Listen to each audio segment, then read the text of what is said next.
Across centuries, entire fleets have sailed into open water and never returned, leaving no wreckage, no survivors, and no final message behind. Warships, treasure convoys, merchant vessels, and exploration fleets have vanished in calm seas and violent storms alike, erased as if they were never there. Maps still mark their routes, records still list their names, yet their endings remain unknown. From imperial armadas to modern cargo ships, from legendary ghost vessels to silent military convoys, the ocean has repeatedly taken thousands of lives without explanation. Tonight, we follow their final journeys, trace their last signals, and examine what remains hidden beneath endless waves. The night falls over the ruins, casting long shadows over broken stone and weathered pillars. The air is thick with the weight of centuries, yet the silence is suffocating, an echo of an ancient world that once thrived but now seems to whisper only in riddles. Deep within the dust and decay of these long-forgotten places lie relics, objects that challenge everything we think we know about human history. What if, just beneath the surface, there are artifacts that reveal not just a civilization's beliefs and customs, but their mastery over forces of nature that defy time itself? What if we have been looking at these objects all wrong, seeing only a pale reflection of their true purpose? It's a question that has lingered on the fringes of archaeological and historical research for decades. Could it be that advanced technology existed in the distant past, long before we had the means to build or understand it? The pursuit of answers to this question takes us to unexpected places, hidden within ancient tombs, beneath the earth, and even under the oceans. For every discovery that seems to fit within the confines of our current understanding of history, there are others that remain utterly inexplicable. The enigma of ancient artifacts is not just about the objects themselves, but what they imply about the societies that created them. Were these societies truly as primitive as we've been led to believe? Or were they, in fact, much more advanced, their technologies lost to time, natural disasters, or even deliberate erasure? Take, for example, the discovery of the Baghdad battery in Iraq. On the surface, it seemed like nothing more than an ancient jar. Yet, as researchers began to study its construction, a surprising theory emerged. What if this object, dating back over 2,000 years, was actually an ancient battery, a rudimentary electrical device? The implications of such a discovery are staggering. Could it be that civilizations thousands of years ago had already mastered the principles of electricity, a concept that would not be understood again by humanity until the 19th century? If this was the case, then what other technologies might have existed that we have yet to uncover? But it isn't just in objects like the Baghdad battery that we find evidence of an unexpected past. Far beyond the realm of simple tools and artifacts lies something more extraordinary. Complex, intricate systems of engineering that defy the conventional understanding of ancient capabilities. Take the Great Pyramids of Giza, for example. While they are often celebrated as architectural marvels, the precision with which they were built challenges even the most advanced modern engineering techniques. How did ancient Egyptians, using only basic tools and primitive methods, manage to construct these colossal structures with such remarkable accuracy? And why, despite our best efforts, have we been unable to replicate their methods? Some argue that these wonders of the ancient world were constructed using methods or tools that have been lost to time, leaving only the monumental structures behind as a testament to their once unimaginable skill. Even more perplexing are the stories surrounding other megalithic structures scattered across the globe. In places like Stonehenge and Machu Picchu, we find huge stones, some weighing hundreds of tons, moved with incredible precision and positioned in ways that suggest a deep understanding of astronomy, geometry, and even physics.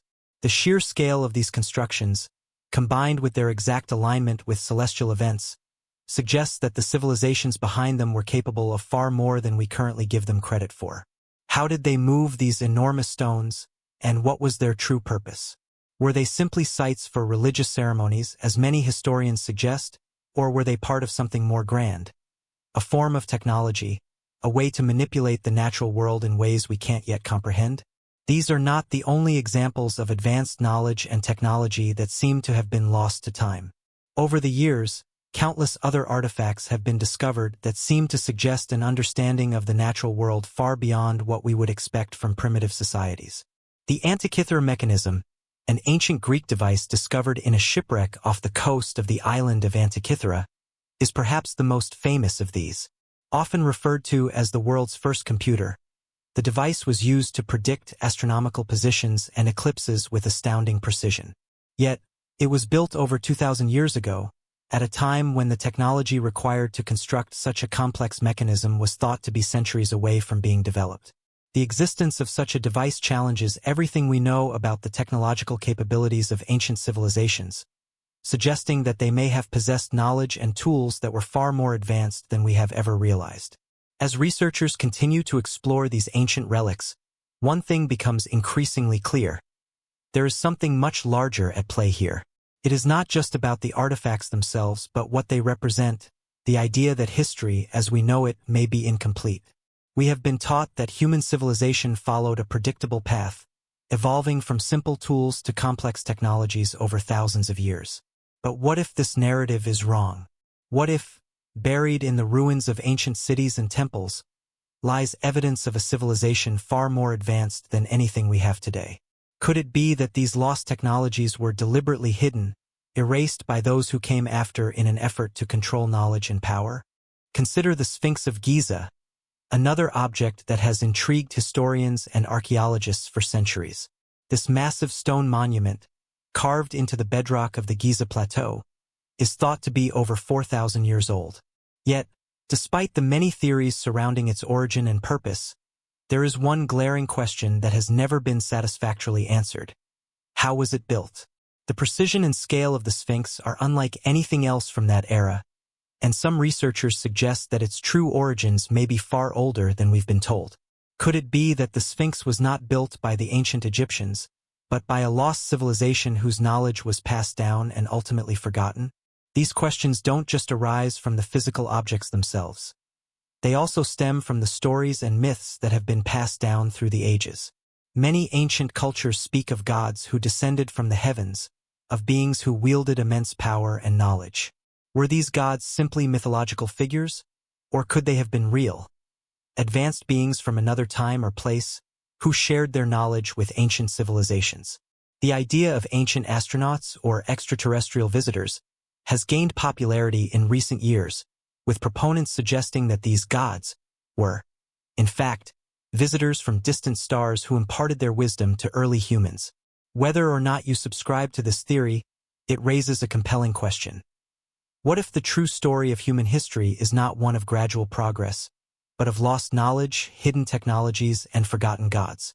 As we look deeper into the mystery of these ancient artifacts, we are left with more questions than answers.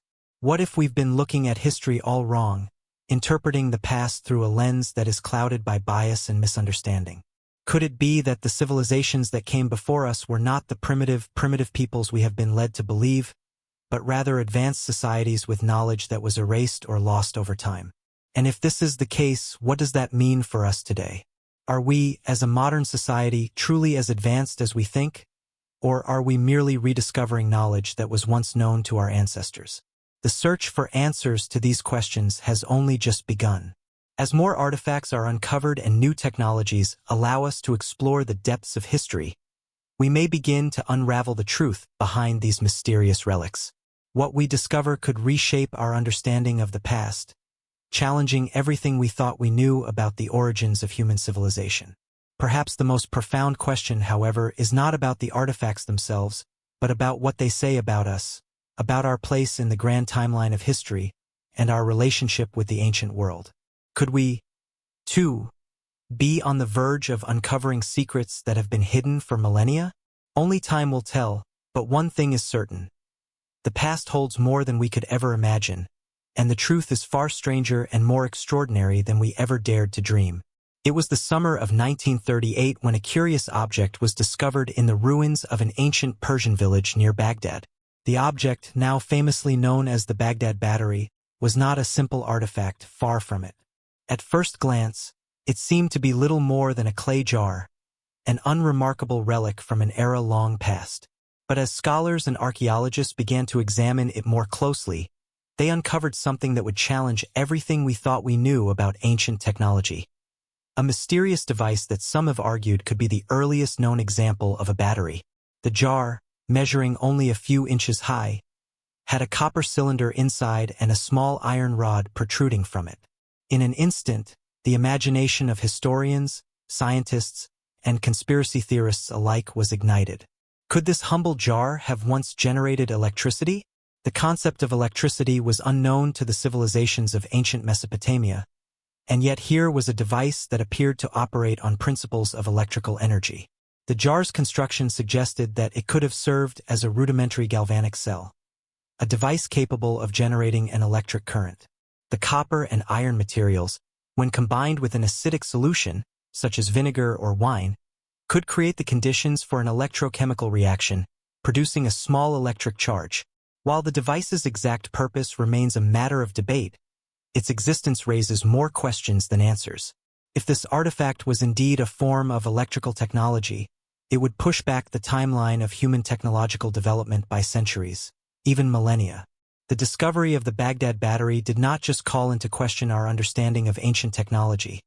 It sparked a revolution in how we think about the intellectual capabilities of our ancestors. The idea that the ancient world possessed a rudimentary form of electricity is a notion that flies in the face of the conventional narrative of human progress. For centuries, we have been told that the use of electricity was a product of the modern age, something that was born out of the scientific revolutions of the 17th and 18th centuries, and brought to fruition with the advent of industrialization in the 19th century. But what if the ancient world was more advanced than we have been led to believe? The Baghdad battery is not an isolated discovery in this regard. Over the years, other artifacts have been unearthed that seem to suggest that ancient cultures had access to technologies that defy explanation. One of the most compelling examples is the Antikythera mechanism, an ancient Greek device that dates back to around 100 BCE. Discovered in 1901 off the coast of the Greek island of Antikythera, the mechanism is a complex arrangement of gears and cogs that, when reconstructed, functions as a mechanical analog computer. It was used to predict astronomical positions, eclipses, and even the timing of the ancient Olympic Games. The precision and complexity of the Antikythera mechanism suggest that the ancient Greeks had an understanding of mechanical engineering and astronomy far ahead of their time. In fact, many historians have argued that such technology should not have existed until at least the 14th century, with the development of clockwork machinery in Europe. Yet, here it was, 1,000 years ahead of its time, challenging the very idea of technological progress. Just like the Baghdad battery, the Antikythera mechanism suggests that ancient civilizations were capable of achievements that we once believed were the sole domain of modern engineering. And this is where the mystery begins to take shape. For if the ancient world had the knowledge to create such sophisticated devices, then why did these technologies seemingly disappear? Why, after the fall of the ancient civilizations that built such wonders, did humanity regress, losing the secrets that had once been so carefully guarded? Were these technologies simply forgotten, or were they deliberately erased? Many theorists argue that the answer to this question lies in the cataclysmic events that shaped the ancient world. The collapse of ancient empires and civilizations, often attributed to wars, natural disasters, and invasions, may have also led to the loss of critical knowledge. But this explanation does not account for the sheer level of sophistication displayed by these artifacts. Could it be that the ancient world had access to technologies so advanced that, in the aftermath of their destruction, their knowledge was deliberately hidden from future generations? This is a theory that has gained traction among those who study the phenomenon of lost knowledge.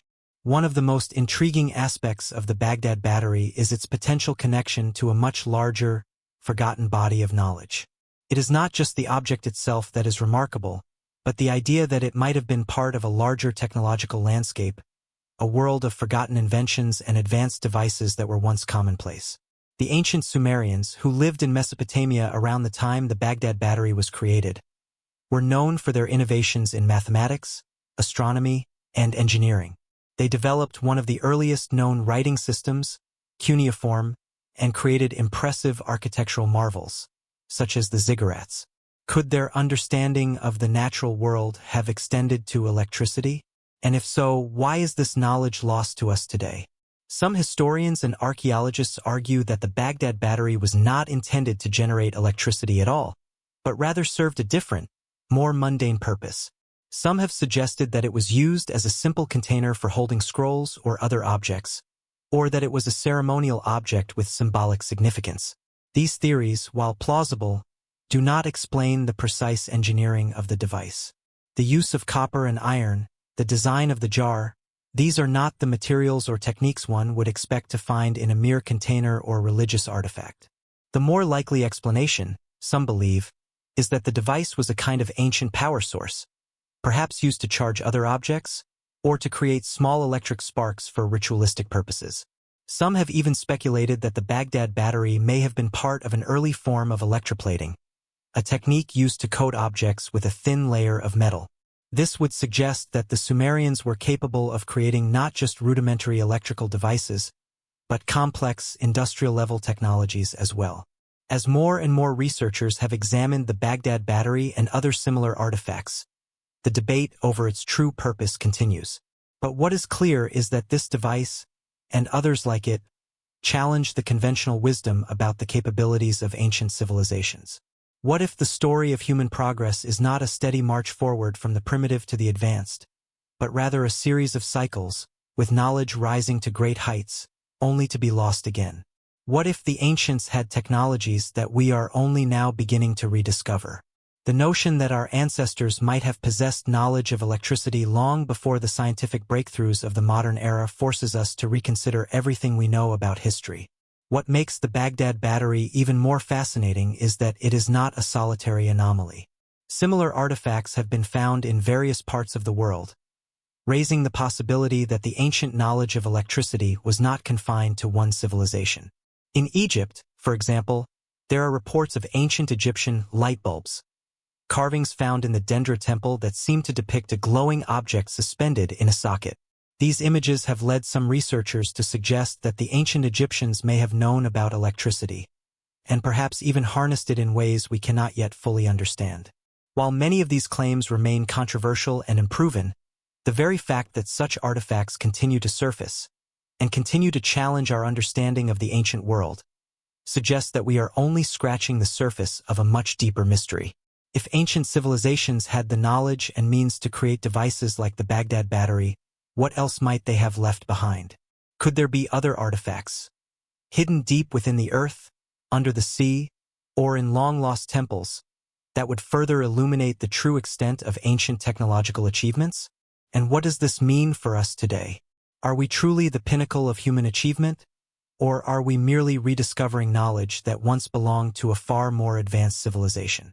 As we stand on the precipice of modern scientific exploration, the mystery of the Baghdad battery and other ancient artifacts serves as a reminder that the past is not a static, closed book. Instead, it is a dynamic, ever-unfolding story, one filled with mysteries, with knowledge waiting to be uncovered, and with the potential for profound revelations that could reshape our understanding of history and our place in the world. What if the answers to some of our greatest questions lie not in the future, but in the past, hidden in plain sight? The journey to uncover these secrets is only just beginning. The Antikythera mechanism is an artifact that has puzzled historians, archaeologists, and scientists for over a century. Found in 1901 in the wreckage of an ancient Greek ship off the coast of the island of Antikythera, this small, seemingly unremarkable collection of corroded bronze gears and fragments would eventually reveal itself as one of the most astonishing technological discoveries of the ancient world. At first, it was mistaken for little more than a collection of scrap metal, a relic from a forgotten shipwreck. But as researchers began to carefully examine the object, they were stunned to uncover its true nature. A highly complex, mechanical device, possibly the earliest known analog computer. The device was made up of at least 30 bronze gears, which were carefully arranged to mesh together in a sophisticated system capable of performing intricate calculations. What seemed to be a simple, broken object was in fact an ancient machine that could predict astronomical events with extraordinary precision. The mechanism's primary function was to model the movements of the sun, moon, and planets, allowing the user to calculate celestial events, such as eclipses and the positions of stars, months in advance.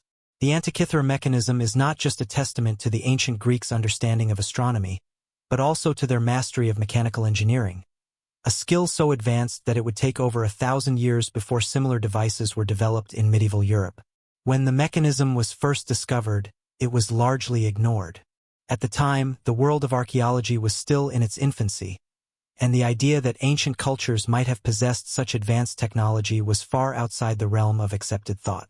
But as the years passed, and scholars began to carefully reconstruct the device and analyze its intricate workings, it became clear that this was not just a simple astronomical tool, but something much more profound. A machine that revealed a level of technological sophistication that far surpassed what was believed possible for its time. The mechanism dates back to around 100 BCE, a time when the Greek world was at the height of its cultural and intellectual achievements. The fact that the Antikythera mechanism was able to track the movements of celestial bodies with such accuracy was groundbreaking. It demonstrated that the ancient Greeks had not only understood the basic laws of astronomy, but had also developed the tools to calculate and predict them. But this was no simple device. It was a complex system of interlocking gears that required a level of mechanical knowledge and precision that was thought to be beyond the capabilities of ancient civilizations. One of the most remarkable features of the Antikythera mechanism is its use of differential gears, a sophisticated technology that was not seen again in Europe until the 14th century. Differential gears allow for different parts of a machine to move at different speeds, and they are essential for the functioning of many modern devices, from clocks to engines. The presence of differential gears in the Antikythera mechanism suggests that the ancient Greeks had a far deeper understanding of mechanics than was previously thought. These gears allowed the device to model the movements of the planets, which do not follow simple, circular orbits, but instead move in a more complex, elliptical pattern. By using these advanced gears, the Antikythera mechanism was able to track the irregular motion of the planets, a task that would have been incredibly difficult to achieve with the simpler technology available at the time. The existence of the Antikythera mechanism raises an even more intriguing question. If the ancient Greeks were capable of building such a sophisticated device, what other technologies might they have had access to that we have yet to uncover? The mechanism's design suggests a level of engineering and scientific knowledge that would not be surpassed for centuries. In fact, some historians argue that the Antikythera mechanism is so advanced that it represents a form of lost knowledge, a technology that was forgotten or erased in the aftermath of the fall of the Greek world, and which would not be rediscovered until the Renaissance. The fact that such a device was created in a time when most people still believed that the Earth was the center of the universe forces us to reconsider our assumptions about the intellectual capabilities of ancient civilizations. As researchers have continued to study the Antikythera mechanism, they have uncovered more and more details about its design and functionality.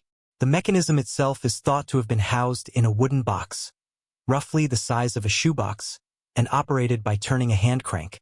The gears inside the box would have been connected to a system of dials and pointers, which could be adjusted to track the movement of the sun and moon across the sky. The device would have allowed its user to predict the timing of solar and lunar eclipses, as well as the movements of the planets and stars. Some of the more sophisticated models of the mechanism even included a calendar that could track the dates of the Olympic Games, further demonstrating the Greeks' ability to connect their astronomical knowledge to the practical needs of society. One of the most astonishing features of the Antikythera mechanism is its ability to predict eclipses. Using a cycle known as the Saros cycle, which lasts for around 18 years, the mechanism could predict the occurrence of both solar and lunar eclipses with remarkable accuracy. The Saros cycle was used by ancient astronomers to predict eclipses, and the fact that the Antikythera mechanism was capable of calculating this cycle suggests that the ancient Greeks had not only discovered the basic principles of celestial motion but had also developed the means to track and predict it. The device's ability to predict eclipses was far ahead of its time. It wasn't until the 16th century that astronomers in Europe were able to develop similar tools to predict eclipses. But the Antikythera mechanism is not just a marvel of engineering and scientific knowledge. It also raises important questions about the nature of technological progress itself. How is it that a device like this could be created so far ahead of its time? And why was such a sophisticated tool seemingly forgotten?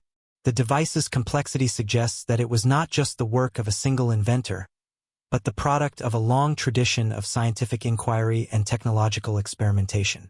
In fact, it is possible that the Antikythera mechanism was not an isolated invention, but rather part of a broader tradition of scientific and mechanical knowledge that existed in the ancient world. If this is the case, then the Antikythera mechanism may represent just one piece of a much larger puzzle. A puzzle that, when completed, could change our understanding of ancient history and technology. The mystery of the Antikythera mechanism also points to the possibility that there were other, more advanced devices that were lost to history. Perhaps, just as the Antikythera mechanism was forgotten for centuries, so too were other technologies and inventions that might have been even more remarkable. This raises the possibility that ancient civilizations may have had access to knowledge and technologies that we are only beginning to rediscover. And if these technologies were lost, could there have been a deliberate effort to suppress or erase them? After all, as history has shown, the powerful forces that shaped the ancient world, from war to religious dogma, often sought to control knowledge and suppress discoveries that threatened their dominance. In the centuries following the fall of the Greek world, knowledge of mechanical engineering and astronomy seemed to vanish, only to re-emerge during the Renaissance. The rediscovery of ancient Greek texts and the rebirth of scientific inquiry sparked a new era of technological development. Yet, despite the remarkable achievements of the Renaissance, the technology of the Antikythera mechanism was not replicated until the development of similar devices in the 14th century. This gap in technological development suggests that the ancient Greeks may have been at the cutting edge of mechanical and astronomical knowledge, only to lose that knowledge when their civilization fell into decline. The Antikythera mechanism forces us to confront a sobering thought, that much of the technological progress of the ancient world may have been lost, deliberately hidden, or destroyed. The knowledge contained within the device is a reminder that the past is not a simple, linear progression from primitive to advanced, but rather a complex web of achievements, inventions, and lost knowledge. As we continue to study the Antikythera mechanism and other ancient artifacts, we may begin to uncover a deeper, more complex story of human progress, one that challenges our assumptions about the origins of science, technology, and civilization itself. The legacy of the Antikythera mechanism is not just in its complexity, but in the questions it raises about the nature of human ingenuity and the fragility of knowledge. What if the ancient world was not as primitive as we once thought? What if the knowledge and technologies that were once common knowledge to ancient civilizations were lost, forgotten, or hidden from us? The Antikythera mechanism stands as a testament to the brilliance of the ancient Greeks, but also as a reminder that history is full of mysteries waiting to be uncovered. As we continue to unravel these secrets, we may find that the true story of our past is far more complex and far more extraordinary than we ever imagined. The Great Pyramids of Giza, standing tall on the edge of the Egyptian desert, have fascinated and bewildered humanity for millennia. These colossal stone structures, built over 4,500 years ago, continue to inspire awe with their precision, scale, and seemingly impossible construction. Today, as we stand before these ancient wonders, we still find ourselves asking the same question that countless generations before us have pondered. How were they built? The mysteries surrounding the pyramids are not just about their size or appearance, but about the methods and technology used to construct them. What tools did the ancient Egyptians have at their disposal, and how did they manage to create such architectural masterpieces with a precision that would challenge even modern engineers? The largest of the pyramids, the Pyramid of Khufu, also known as the Great Pyramid, was originally built to stand 481 feet tall and consists of an estimated 2.3 million blocks of limestone, each weighing several tons. The sheer scale of the structure is overwhelming, but what truly confounds researchers is the accuracy with which it was constructed. The alignment of the pyramid with the cardinal directions is so precise that it deviates by only a fraction of a degree. This level of accuracy is far beyond the capabilities of most ancient civilizations, and yet the ancient Egyptians were able to achieve it with nothing more than simple tools. No cranes, no advanced machinery, and no modern surveying instruments. How did they accomplish such a feat? Many theories have been proposed over the centuries, ranging from the plausible to the fantastical. The most widely accepted theory is that the Egyptians used a system of ramps to transport the massive blocks of stone from the quarries to the construction site. However, even this theory raises more questions than answers. If ramps were used, how did the builders move the blocks up to the higher levels of the pyramid as construction progressed? The ramps would have to be incredibly long and steep, and constructing such ramps would require an enormous amount of labor and resources. Some theorists have suggested that the Egyptians may have used a spiral ramp that wound around the outside of the pyramid, but there is no archaeological evidence to support this idea. Other theories propose more unconventional methods of construction. Some researchers have suggested that the ancient Egyptians may have had access to advanced technology, possibly even machinery, that has since been lost to history. Could the builders of the Great Pyramid have used some form of power, perhaps water or electricity, to assist in the transportation and placement of the massive stones? This idea seems far-fetched at first, but when we consider the precision with which the pyramid was constructed, it begins to raise interesting possibilities. After all, the Great Pyramid is not just a feat of engineering. It is also a feat of geometry. The angles of the pyramid are so perfectly calculated that they seem to follow the principles of advanced mathematics, and the internal passageways and chambers are laid out with an accuracy that would challenge even modern architects. Could the Egyptians have had access to knowledge that was far more advanced than we give them credit for? As we examine the construction of the Great Pyramid, we must also consider the possibility that the methods used by the ancient Egyptians were not as simple as we think. While we tend to imagine the builders of the pyramid as primitive workers using basic tools, the reality may have been quite different. The ancient Egyptians were known for their advanced knowledge of mathematics, astronomy, and engineering. They had a deep understanding of geometry and the principles of leverage, and they were skilled in the use of copper tools. They also had access to a vast labor force, including thousands of skilled workers who would have been capable of carrying out the complex tasks required to build such a structure. Perhaps it was not just the construction techniques themselves that were advanced, but the way in which the work was organized and executed. The labor force was likely highly specialized, with each worker performing a specific task in a highly coordinated manner. This level of organization and precision would have been necessary to ensure that the project progressed smoothly and that the various parts of the pyramid were perfectly aligned. In addition to the sheer scale and accuracy of the Great Pyramid, the choice of materials also raises questions about the knowledge and technology of the ancient Egyptians. The majority of the pyramid is made from limestone, which was quarried locally, but the casing stones that once covered the pyramid were made from a much finer, smoother type of limestone, which was brought from quarries much farther away. In some parts of the pyramid, especially in the inner chambers, the builders used granite, a much harder and more difficult material to work with. The granite blocks were transported from quarries in Aswan, located hundreds of miles to the south. How did the ancient Egyptians transport these massive stones across such great distances? And how did they work with such hard materials without the advanced tools we have today? One of the most puzzling aspects of the Great Pyramid is its perfect alignment with the stars. The sides of the pyramid are aligned with an accuracy of just a few arc minutes to the cardinal directions. This is far more precise than could be achieved with any tools available to the ancient Egyptians. How did they achieve such accuracy? Some researchers believe that the Egyptians may have used the stars to guide their construction, using the position of certain stars to determine the orientation of the pyramid. This theory is supported by the fact that the Egyptians were highly skilled astronomers, and many of their temples and monuments were aligned with celestial bodies. Some even suggest that the Great Pyramid was built as a representation of the stars themselves, with the pyramid's shape and alignment serving as a symbolic representation of the celestial order. Another theory posits that the ancient Egyptians may have had access to a form of lost technology that enabled them to construct the pyramids with ease. Some believe that they may have used sound or vibration to move the massive blocks of stone into place. This theory is based on the idea that certain frequencies can cause objects to levitate or move. In recent years, researchers have discovered that certain sound frequencies can cause objects to levitate or slide across a surface, and it's not inconceivable that the ancient Egyptians could have discovered this principle and used it to aid in the construction of the pyramids.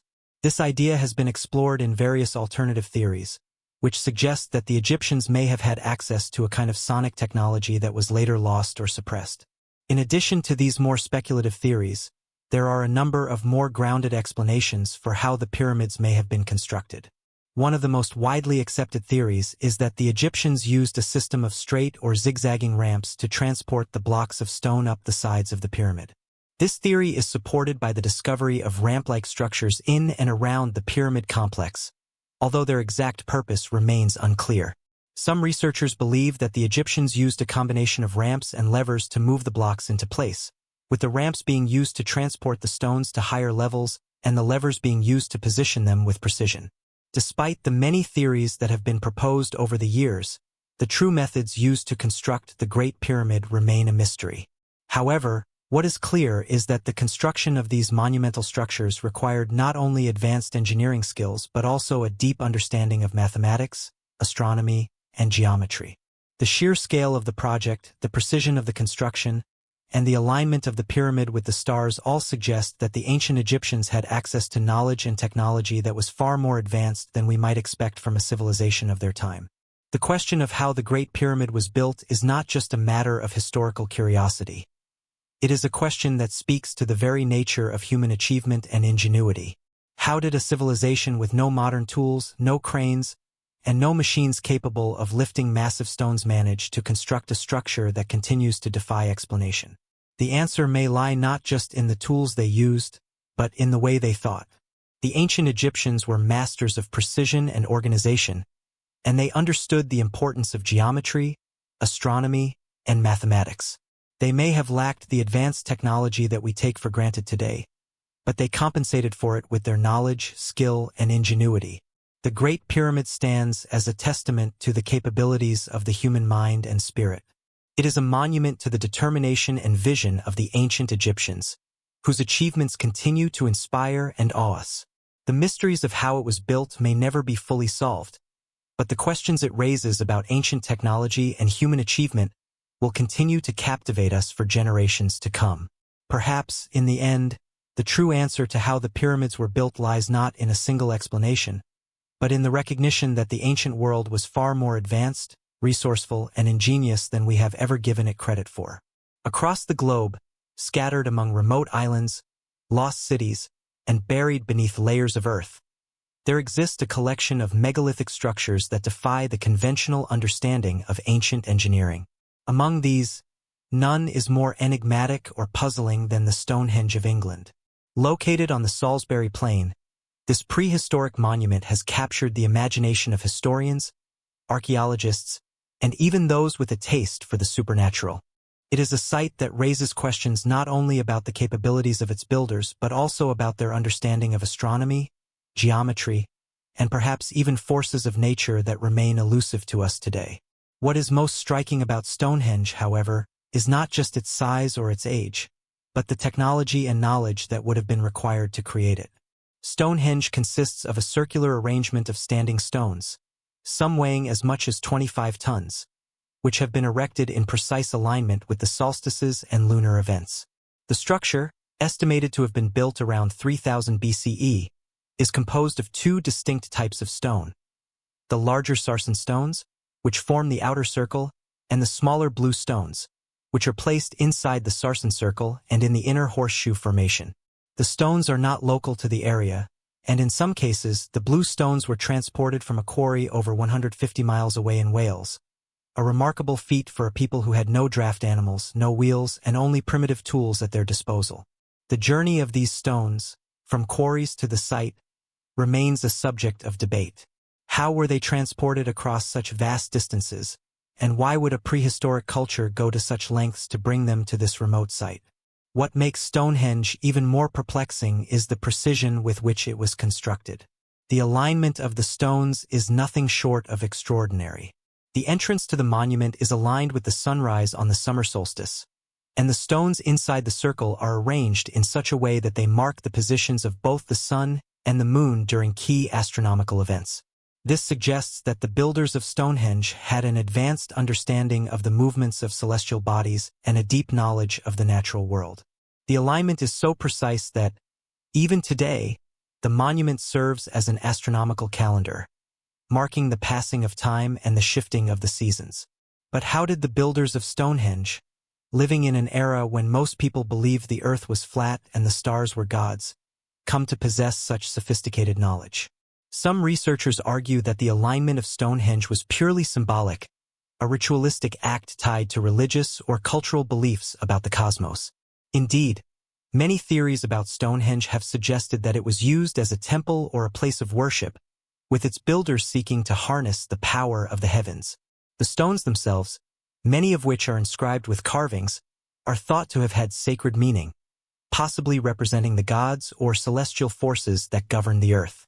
The positioning of the stones could have been a way for the people of the time to connect with these forces, or perhaps to harness their power for agricultural or ceremonial purposes. But if Stonehenge was a place of worship, why did its builders go to such extraordinary lengths to build it? The effort involved in moving the massive stones, digging deep trenches, and aligning them so precisely suggests that it was much more than a simple ritual site. It may have been a center for astronomical observation, a place where early humans could track the movements of the stars, the sun, and the moon. The significance of such a structure cannot be overstated. At a time when most of humanity was still living in simple tribal societies, the builders of Stonehenge demonstrated an astonishing ability to observe and manipulate their natural surroundings. In addition to the astronomical alignments, the construction techniques used to create Stonehenge remain shrouded in mystery. While there is no shortage of theories about how the stones were transported and raised, none of them fully explain the complexity of the project. One popular theory suggests that the builders used a system of sledges, ropes, and rollers to move the stones across the land. But moving a 25-ton stone without modern machinery seems an insurmountable challenge. Others propose that the stones were hauled over land by using a series of rafts and waterways. But again, this theory leaves many questions unanswered. How did the builders, without the aid of modern technology, transport these enormous stones over such great distances? The fact that the blue stones were transported from a distant quarry in Wales only deepens the mystery, as it would have taken a tremendous effort to move them using primitive tools. It is worth considering that the people who built Stonehenge may have had access to knowledge or techniques that have since been lost to time. Some have suggested that the builders could have had knowledge of primitive cranes or levers, or that they may have understood the principles of sound or vibration. In recent years, experiments have demonstrated that certain sound frequencies can cause objects to move or levitate, and it's not inconceivable that the builders of Stonehenge may have somehow harnessed these principles. While this idea is speculative and has not been proven, it raises intriguing possibilities. Could the builders of Stonehenge have known about forces of nature that we are only now beginning to understand? If so, what other technologies or knowledge might they have had access to that we have lost or forgotten? Some researchers have even proposed that Stonehenge might not have been built by humans at all.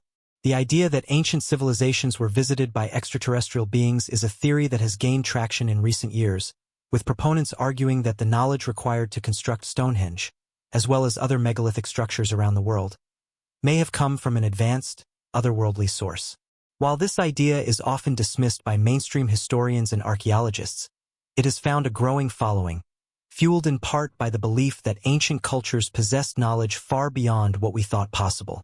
The possibility that Stonehenge was not just a cultural or religious site, but a sophisticated scientific instrument, is also an idea worth considering. The alignment of the stones, the precise geometry of the structure, and the careful placement of each stone suggest a deep understanding of astronomy, mathematics, and engineering. Perhaps Stonehenge was not just a place of worship, but a device for observing and recording celestial events, a tool that could be used to predict the changing of the seasons and the movements of the stars. It's also worth noting that similar megalithic structures, such as the circular monuments at Newgrange in Ireland and Avebury in England, also exhibit astronomical alignments and are thought to have served as tools for marking the passage of time and recording celestial events. These discoveries challenge the conventional view of prehistoric people as primitive and uninformed. The ability to create such monumental structures and align them with astronomical events suggests a level of intellectual and technological sophistication that we often associate with much later civilizations. The builders of Stonehenge may not have had modern tools or machinery, but they possessed an extraordinary understanding of the natural world, one that allowed them to create a structure that continues to captivate and confound us today. As researchers continue to study Stonehenge and other megalithic structures around the world, the mystery of how they were built and what they were used for may one day be solved. For now, however, we are left with more questions than answers. What was the true purpose of Stonehenge? Was it a religious site, an astronomical observatory, or something else entirely? How did the builders manage to transport and erect the massive stones? And what does the existence of such structures tell us about the intellectual and technological capabilities of ancient civilizations? The legacy of Stonehenge is not just in its physical presence, but in the way it challenges our understanding of the ancient world. It forces us to reconsider the capabilities of prehistoric cultures, to think beyond the limitations of modern engineering, and to ask questions that continue to elude us. It stands as a testament to the ingenuity, resourcefulness, and creativity of ancient people, who were able to accomplish feats that continue to amaze and confound us to this day. Stonehenge, like many other megalithic structures, reminds us that there is much more to our history than we often realize, and that the past may hold secrets and knowledge that have yet to be uncovered. In the heart of the Peruvian Andes, there lies a massive stone structure that has puzzled archaeologists, historians, and engineers for centuries. Machu Picchu, the ancient Incan city perched high on a mountain ridge, remains one of the most iconic and mysterious archaeological sites in the world.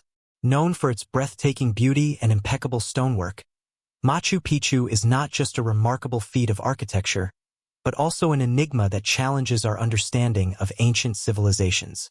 How did the Incas manage to build such an awe-inspiring city, tucked away in such an inaccessible and rugged part of the world? What techniques and knowledge did they possess that allowed them to construct the massive stone walls and terraces that have stood the test of time? And perhaps most intriguingly, why did they leave this magnificent city, abandoning it completely centuries before the Spanish arrived? Machu Picchu was built in the 15th century under the reign of the Inca Emperor Pachacuti, but its origins are still debated. While it is often referred to as a lost city, the truth is that the Inca were not entirely secretive about their structures. The site was known to some before its rediscovery in the early 20th century, particularly by locals and a few Spanish explorers. However, it wasn't until the American historian Hiram Bingham arrived in 1911 that the site gained international attention, sparking further excavation and research. The location, high up in the Andes at an altitude of over 7,000 feet, makes the city incredibly difficult to access. Built on a steep and craggy mountain ridge, Machu Picchu seems almost intentionally hidden from the outside world. Its isolation and the sheer effort required to reach it only add to its allure and mystery. What is most striking about Machu Picchu is the construction itself. The city is built using precisely cut stones that fit together so perfectly that no mortar was necessary to hold them in place. This method of construction, known as ashlar masonry, allowed the Incas to build structures that could withstand the test of time and the natural forces that have battered the site for centuries. The walls, terraces, and temples are made of huge stones, some weighing several tons, which have been fitted together so tightly that a knife blade cannot be inserted between them. How did the Incas manage to quarry, transport, and carve these massive stones without the use of advanced technology, cranes, or metal tools? The fact that the stones fit together with such precision without the use of mortar is a testament to the skill and ingenuity of Incan builders. And yet, despite the complexity of the construction, no written records have survived to explain exactly how it was done. Some experts believe that the Incas used a system of ramps, ropes, and levers to move the massive stones into place, while others have suggested that the Inca may have had a deeper understanding of acoustics and sound. It is possible that they used certain sound frequencies or vibrations to move the stones, or perhaps to make the stones lighter and easier to transport. The idea that ancient civilizations might have harnessed the power of sound and vibration to move massive objects is not as far-fetched as it may seem.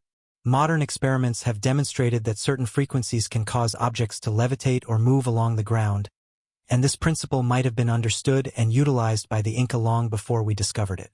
The precise techniques the Incas used to move and shape the stones remain a mystery, but their ability to do so with such precision, in a location as difficult as Machu Picchu, challenges everything we know about ancient technology. The architectural layout of Machu Picchu itself further raises questions. The city is built on a series of terraces that stretch along the steep mountainside. These terraces were not only used for agricultural purposes but also played a critical role in stabilizing the site and preventing erosion. The Incas were masters of engineering, and the terraces are a testament to their sophisticated understanding of hydrology and land management. In addition to the terraces, Machu Picchu is home to a number of temples and shrines, each aligned with key celestial events such as the solstices and equinoxes. The Temple of the Sun, for example, is built in such a way that it allows for precise observation of the sun's movements. This suggests that Machu Picchu was not only a royal retreat or religious center but also a highly functional observatory. The alignment of the structures with the natural landscape, the sun, and the stars suggests that the Inca had an advanced understanding of astronomy and a deep connection to the cosmos. One of the most puzzling aspects of Machu Picchu is its abandonment. Despite its strategic location and the grandeur of its construction, the site was abandoned by the Inca long before the Spanish arrived in the region. The exact reasons for this are unclear, but several theories have been proposed. Some researchers believe that Machu Picchu may have been abandoned due to the arrival of disease, brought by European explorers, which decimated the Inca population. Others suggest that the city was abandoned because it was no longer needed, possibly due to the shifting political and economic situation of the Inca Empire. Still, others argue that the site may have been abandoned because of its difficult location and the logistical challenges it posed. Whatever the reason for its abandonment, the fact that such an extraordinary city was left to the elements adds an air of mystery to an already enigmatic site. The question of why the Incas built Machu Picchu in the first place is equally intriguing. While it is often referred to as a royal retreat or a religious center, some believe that it may have served as a strategic military outpost or a hidden refuge. Its location, high in the mountains and surrounded by dense jungle, would have made it an ideal place to hide from invaders. The site's isolation and defensive location may have made it a sanctuary during times of political unrest or war. In addition, the layout of the site suggests that it could have been a place of astronomical observation and religious rituals, with temples and shrines dedicated to the sun god Inti. The combination of its natural beauty, astronomical significance, and strategic location makes it clear that Machu Picchu was not just a city, but a multifaceted center of power, knowledge, and spirituality. Despite the many questions that remain unanswered, one thing is clear: Machu Picchu is a testament to the extraordinary abilities of the Inca civilization. The fact that such a complex and sophisticated site was constructed without the use of metal tools, wheels, or advanced machinery is nothing short of astonishing. The precision with which the stones were cut and the structures were aligned demonstrates a level of craftsmanship that rivals anything produced in the modern world. The Inca, with their knowledge of astronomy, engineering, and agriculture, were able to create a city that not only fit harmoniously into the natural landscape, but also captured the celestial rhythms that govern the world around them. In recent years, advances in technology have provided new insights into the mysteries of Machu Picchu. High-resolution satellite imagery and drones have allowed researchers to uncover hidden terraces and structures, shedding new light on the extent of the city and its surrounding landscape. For example, studies have shown that the Inca built a network of roads and pathways that connected Machu Picchu to other important Incan sites, further emphasizing the strategic importance of the city. Some researchers have even suggested that the site may have been part of a larger network of celestial observatories, stretching across the Andes, each aligned with different astronomical events. If this is true, it would mean that Machu Picchu was part of a far-reaching system of knowledge and power, one that extended well beyond the borders of the Inca Empire itself. The mysteries of Machu Picchu continue to captivate the world. What other secrets lie hidden beneath the jungle growth that surrounds the site? What knowledge did the Incas possess, and what other wonders did they create that have yet to be discovered? As researchers continue to study the site and uncover new clues, we may begin to understand not only how Machu Picchu was built, but also why it was built in the first place. What remains clear is that Machu Picchu is more than just a monument to the past. It is a symbol of human ingenuity, a testament to the extraordinary accomplishments of the Inca civilization, and a reminder that, in the ancient world, there were technologies and knowledge that remain hidden from view, waiting to be rediscovered. Deep in the heart of the Egyptian desert, another enigmatic relic from antiquity rises from the sands, one that has perplexed archaeologists and scholars for generations. The Great Sphinx of Giza, a massive stone statue with the body of a lion and the head of a human, has stood for over 4,500 years, enduring the ravages of time, weather, and human activity. Yet despite its incredible age and iconic status, the Sphinx remains one of the most mysterious monuments in the world. The questions surrounding its construction, purpose, and even its origin have sparked intense debate and intrigue. What does the Sphinx truly represent, and how was it built? Could it be a forgotten piece of an even greater ancient secret, hidden in plain sight? The Sphinx stands guard on the Giza Plateau, a colossal figure carved from a single piece of limestone. At 66 feet tall and 240 feet long, it is one of the largest and most imposing sculptures ever created by human hands. The monument is often thought to be a representation of the pharaoh Khafre, whose pyramid stands nearby, and it is commonly associated with the 4th dynasty of the Old Kingdom. The Sphinx's body, shaped like a lion, is believed to symbolize strength, courage, and the power of the pharaohs, while the human head is thought to represent the divine wisdom and authority of the ruler. Yet, despite this commonly accepted interpretation, there are many who argue that the Sphinx is far older than the era of Khafre, and that its purpose and meaning are far more complex than a simple royal symbol. The first question that arises when studying the Sphinx is its age. Conventional Egyptology places its construction around 2500 BCE, during the reign of Pharaoh Khafre. However, recent geological studies have raised questions about this timeline. Some geologists have suggested that the weathering patterns on the Sphinx, particularly the erosion caused by water, indicate that the statue could be much older than previously thought, possibly predating the reign of Khafre by several millennia. These studies suggest that the Sphinx may have been built around 10,000 BCE, at a time when the region was much wetter than it is today, and when the Nile Valley was more lush and habitable. If these findings are correct, the Sphinx could be far older than any of the pharaohs of the Old Kingdom, and its true origin may be tied to an ancient civilization whose knowledge and achievements have been lost to history. The implications of such a discovery are staggering. If the Sphinx is indeed older than the reign of Khafre, it would force a complete reevaluation of the timeline of ancient Egypt and its early civilization. It would also raise questions about the technological capabilities of the people who built it. How could a civilization from such an early period have created such a massive and intricate monument? The construction techniques used to carve the Sphinx remain a mystery in their own right. The monument is not made from a single block of stone, but from the natural bedrock of the Giza Plateau, which was carefully shaped and carved into the form of a lion-headed figure. The precision with which the statue was created, and the sheer scale of the project, suggest a high degree of knowledge and skill in both engineering and artistry. The Sphinx's placement on the Giza Plateau is also of great significance. It is aligned with the stars and positioned in such a way that it faces the rising sun on the vernal equinox, an event of great importance in ancient Egyptian religious and astronomical traditions.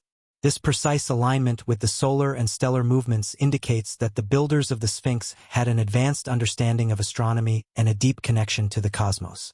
The Egyptians were known for their knowledge of the stars and their ability to map the heavens, but the Sphinx's alignment suggests a level of astronomical sophistication that may have been unknown to later cultures.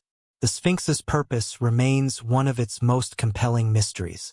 While it is widely believed to represent the pharaoh Khafre, some theories suggest that the Sphinx may have been a symbol of an ancient Egyptian deity, possibly the sun god Ra or the lion-headed goddess Sekhmet. Others propose that the Sphinx could have served as a guardian figure, watching over the Giza Plateau and protecting the sacred burial sites of the pharaohs. Its location, at the entrance to the pyramids of Giza, lends weight to this interpretation. The idea that the Sphinx served as a spiritual or religious figure is further supported by the discovery of several temples and other structures in the area, which were built around the same time and may have been dedicated to the same religious practices.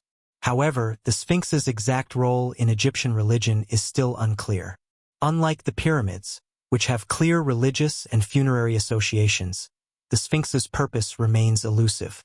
Some scholars believe that the monument may have been part of an ancient ritual or ceremony that we do not fully understand. Others speculate that the Sphinx was intended to symbolize the link between the divine and the earthly realms, with its lion body representing the physical world and its human head representing the spiritual and intellectual realms. The Sphinx, in this view, would be a bridge between the human and the divine, a physical manifestation of the pharaoh's authority and connection to the gods. In addition to its religious and symbolic significance, the Sphinx also carries with it a sense of mystery and intrigue. The surrounding area of the Giza Plateau has long been the subject of exploration and excavation, and many believe that the Sphinx may be hiding secrets beneath its feet. For centuries, there have been rumors of hidden chambers or passageways within the monument, which may hold ancient texts, relics, or even knowledge that was deliberately concealed.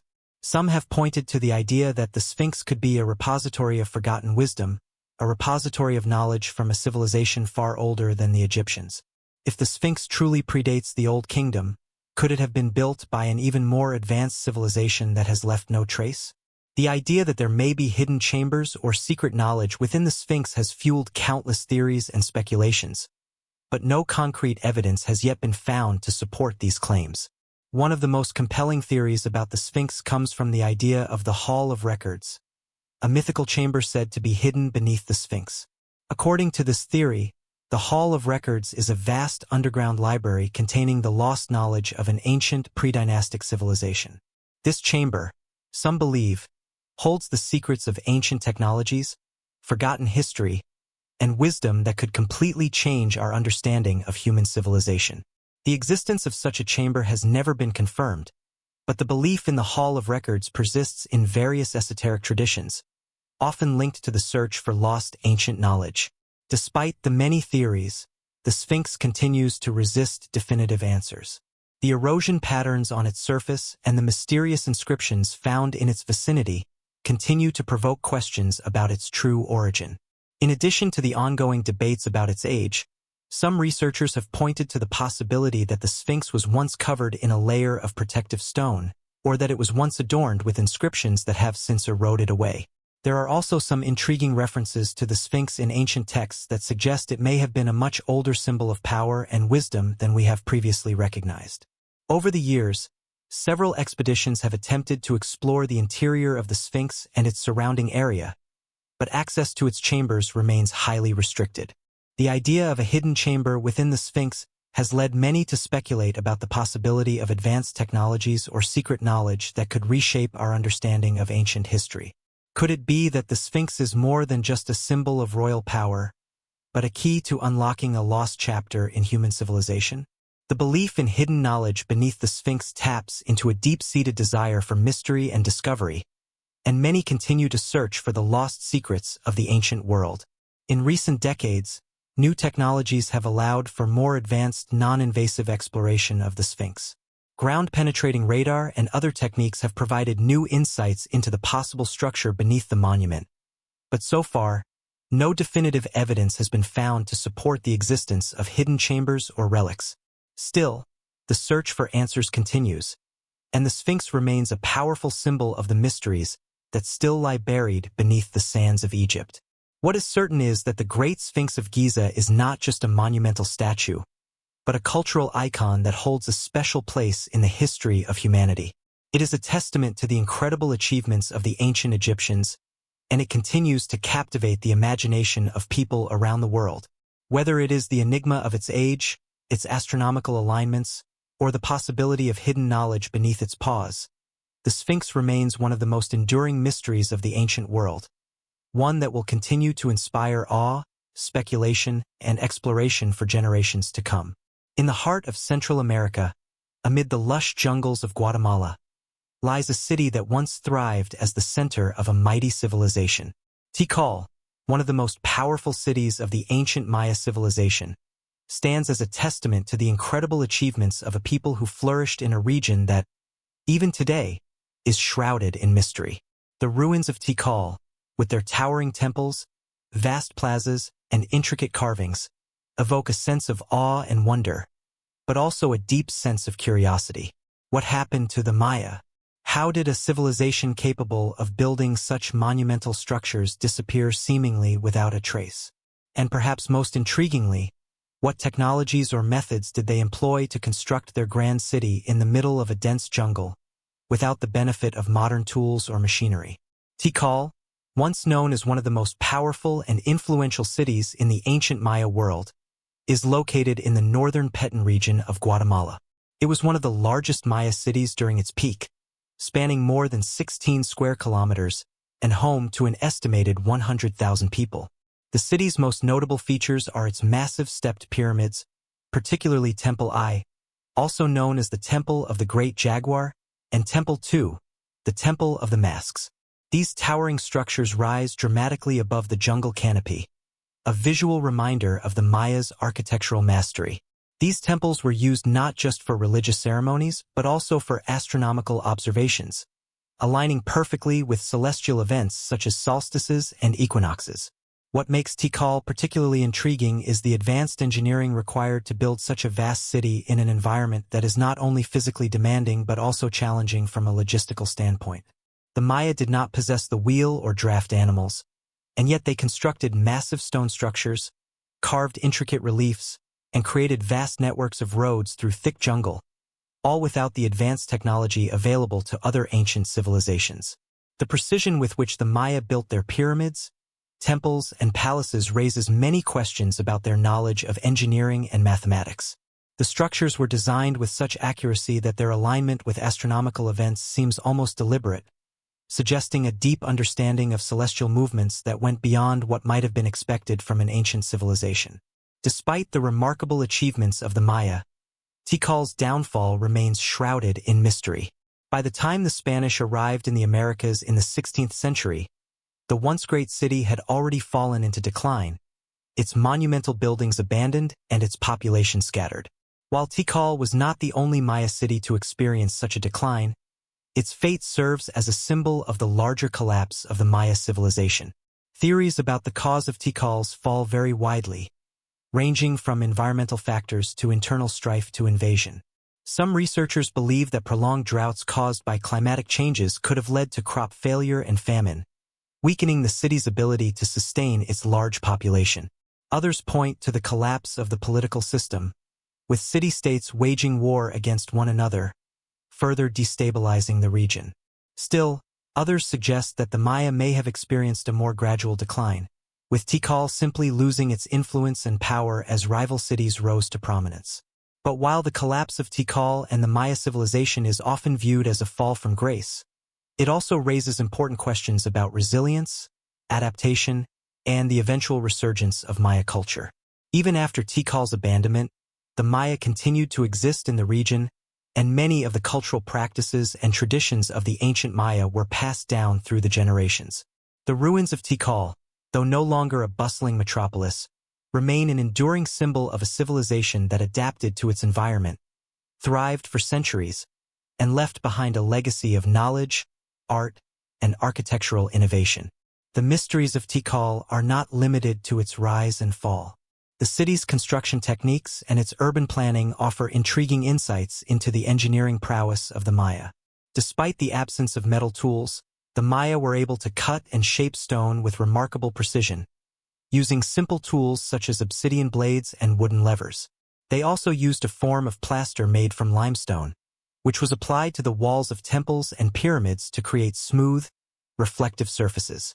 The Maya employed advanced knowledge of hydraulics to manage water, building reservoirs and channels to bring water to the city's population and irrigate the surrounding agricultural land. They also built roads and causeways, known as sakbiab, that connected different parts of the city and facilitated trade and communication with other Maya cities. The layout of Tikal itself was carefully planned to maximize the use of the land and create a harmonious relationship between the built environment and the natural surroundings. The city's central area was dominated by the large pyramids and temples, which were arranged around plazas and courtyards. These spaces were used for ceremonial events, including religious rituals and astronomical observations, which were an essential part of Maya culture. The Maya believed that the movements of the stars, the sun, and the moon were intimately connected to the fate of the world, and their temples and pyramids were built to align with these celestial movements. The Maya also believed that their rulers had a direct connection to the gods, and the construction of grand structures like those at Tikal was intended to reinforce the divine power of the rulers and their ability to communicate with the heavens. The Maya were also skilled in the arts, producing intricate carvings, paintings, and pottery that depicted scenes from their mythology, as well as their rulers and their achievements. The city of Tikal was home to many stele, stone monuments that recorded important events such as battles, alliances, and royal decrees. These stelae, along with the inscriptions found on the temples and pyramids, provide valuable insights into the political and religious life of the Maya. The inscriptions on the stelae, written in the Maya hieroglyphic script, tell the stories of the rulers of Tikal and their interactions with other Maya cities, as well as their religious practices and ceremonies.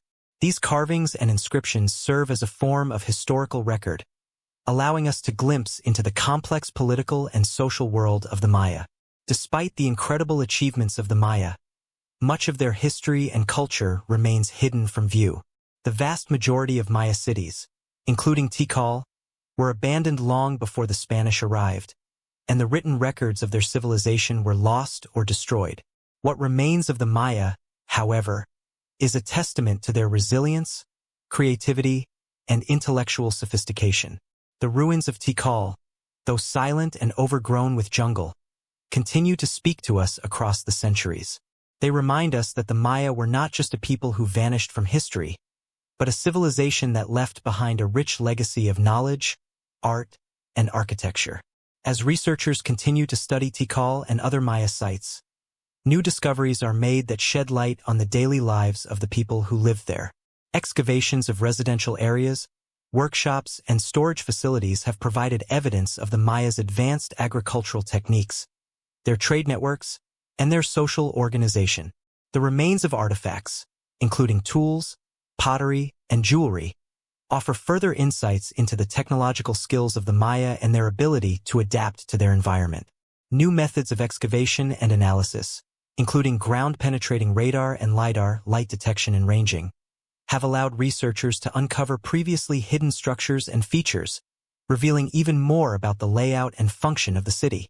The mysteries of Tikal continue to captivate the imagination of people around the world. What other secrets are hidden in the jungles of Guatemala, waiting to be discovered? What was the true cause of the city's decline? And how did the Maya continue to survive in the region long after Tikal's fall? Perhaps most importantly, what can we learn from the achievements of the Maya, and how can we apply that knowledge to our own world today? As the ancient city of Tikal continues to reveal its secrets, we are reminded that the past is not a static entity, but a living, breathing part of our collective heritage. The legacy of the Maya, and the lessons they left behind, offer a powerful reminder that human ingenuity, resilience, and creativity have the power to shape the world in ways that endure long after the civilization itself has faded from view. Hidden beneath the desert sands of Iraq, in a region once known as Mesopotamia, lies one of the most extraordinary and enigmatic archaeological sites ever discovered, the ancient city of Babylon. Renowned for its grandeur, innovation, and the remarkable accomplishments of its people, Babylon has captured the imagination of historians, archaeologists, and adventurers for centuries. The very name evokes visions of a city adorned with towering ziggurats, monumental palaces, and legendary hanging gardens, which, even in their ruins, suggest the sheer ambition and brilliance of the civilization that once called it home. But despite the city's fame and its central role in the development of early human civilization, many of the mysteries surrounding Babylon remain unsolved. How did this city, which was one of the most powerful and influential in the ancient world, rise to such prominence? What technologies and innovations did the Babylonians possess that allowed them to dominate the region for so long? And most intriguingly, what led to the city's eventual decline, leaving behind little more than scattered ruins and an enduring sense of wonder? Babylon was founded more than 4,000 years ago, during the early days of the Sumerian civilization in Mesopotamia. It rose to prominence under the rule of King Hammurabi in the 18th century BCE, becoming the political, cultural, and economic hub of the region. Under Hammurabi's leadership, Babylon expanded its influence, conquering neighboring city-states and consolidating power. Hammurabi is perhaps best known for his law code, the Code of Hammurabi, one of the earliest and most complete written legal codes in history. The code, inscribed on a massive stone stele, provided a system of laws that governed everything from trade and property rights to family relationships and criminal justice. This monumental achievement in legal history is just one example of the intellectual and cultural achievements that defined Babylon at its height. In addition to its legal innovations, Babylon was a center of learning, science, and mathematics. The Babylonians were pioneers in the fields of astronomy, mathematics, and engineering. They developed an advanced system of numeration based on the number 60, which still influences the way we measure time and angles today. Babylonian astronomers were able to track the movements of celestial bodies with remarkable accuracy, creating detailed star charts and devising complex systems for predicting astronomical events. Their understanding of the heavens was so advanced that they were able to predict solar and lunar eclipses, as well as the motions of planets, with extraordinary precision. This deep knowledge of astronomy was not just a matter of academic curiosity, but was also tied to religious and cultural beliefs. The Babylonians viewed the movements of the stars and planets as divine omens, and their ability to read these celestial signs was crucial to their political and religious practices. Perhaps the most iconic and enduring symbol of Babylon is the Ishtar Gate, a massive entrance to the city that once stood adorned with vibrant blue glazed bricks and intricate depictions of animals such as lions, dragons, and bulls. The gate was dedicated to the goddess Ishtar, the Babylonian goddess of love, war, and fertility, and was a testament to the skill and artistry of Babylonian craftsmen. The Ishtar Gate was part of a larger processional way that led into the heart of the city, lined with statues of lions and other symbolic creatures. The grandeur of the Ishtar Gate and the walls surrounding it was a reflection of the city's wealth, power, and cultural significance. It stood as a symbol of Babylon's supremacy, both in the ancient world and in the collective imagination of later civilizations. But Babylon's greatest achievement may have been its hanging gardens, one of the 7 wonders of the ancient world. The gardens, according to ancient accounts, were an engineering marvel, a series of lush, tiered gardens built on a series of terraces, watered by an intricate irrigation system that allowed plants to thrive in the arid Mesopotamian climate. Although there is no definitive evidence that the hanging gardens ever existed in the form described by ancient writers, the idea of such a magnificent and innovative structure has captured the imaginations of people for centuries. Some scholars believe that the gardens were located in the city of Nineveh, the capital of the Assyrian Empire, while others suggest that they may have been a creation of Babylonian legend. Regardless of their existence, the legend of the Hanging Gardens speaks to the ingenuity and ambition of the Babylonians, who, through their technological advancements, were able to create a thriving oasis in the midst of one of the harshest environments on Earth. Despite its achievements, Babylon was not immune to the forces of time and change. The city's decline began in the 6th century BCE, when it fell under the control of the Persian Empire. In 539 BCE, the Persian king Cyrus the Great conquered Babylon, marking the end of its independence and the beginning of a new era. Under Persian rule, Babylon remained an important cultural and religious center, but it lost much of its political and military power. The fall of Babylon marked the end of the Neo-Babylonian Empire, and the city's once great monuments began to deteriorate. Over the centuries, Babylon was abandoned and left to ruin, its once great structures buried beneath the sands of time. For centuries, the city existed only in legend and the writings of ancient historians. It wasn't until the 19th century, during the time of European colonial exploration, that serious archaeological efforts were made to uncover the lost city of Babylon. Excavations began in earnest in the late 1800s, and many of the city's most famous monuments, including the Ishtar Gate, were uncovered and transported to museums in Berlin and London. But despite the ongoing efforts to uncover the secrets of Babylon, many of its mysteries remain unresolved.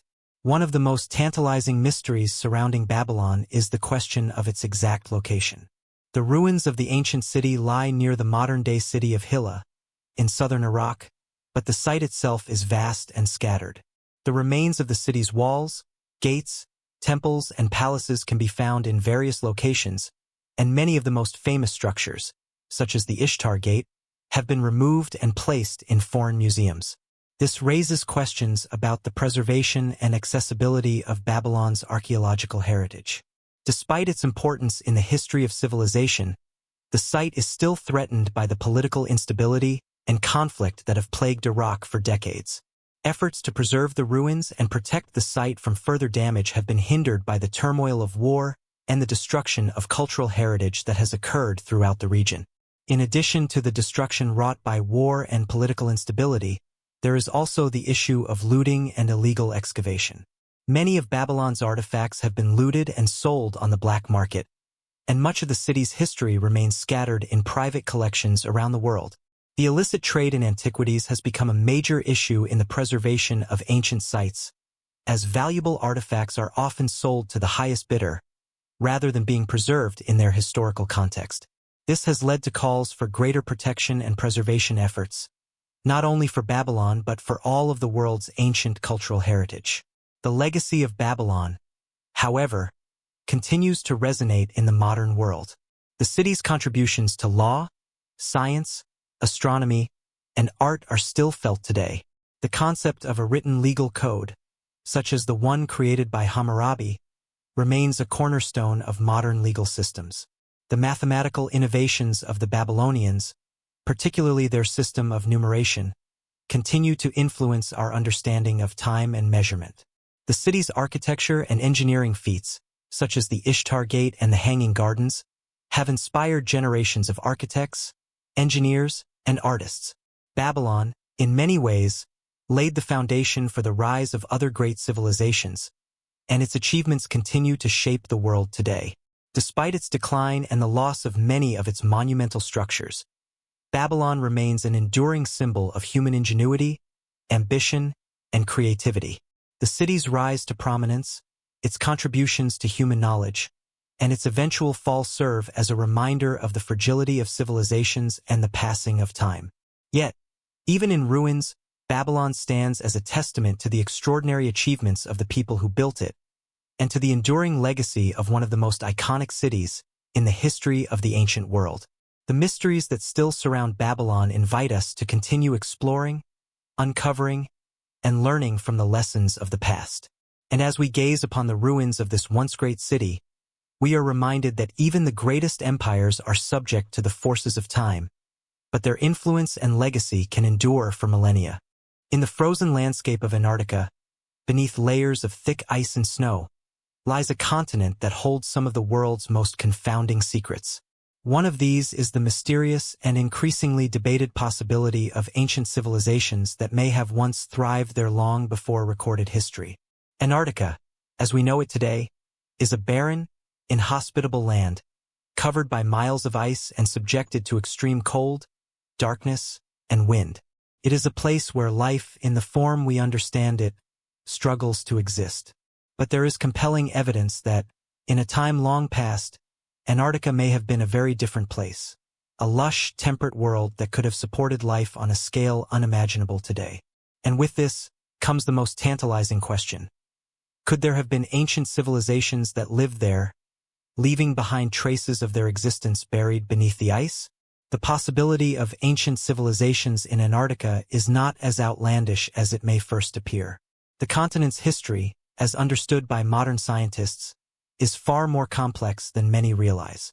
Geologically speaking, Antarctica was once part of the supercontinent Gondwana, which included present-day South America, Africa, Australia, and India. Around 180 million years ago, Gondwana began to break apart, and Antarctica gradually drifted southward, becoming the icy wasteland it is today.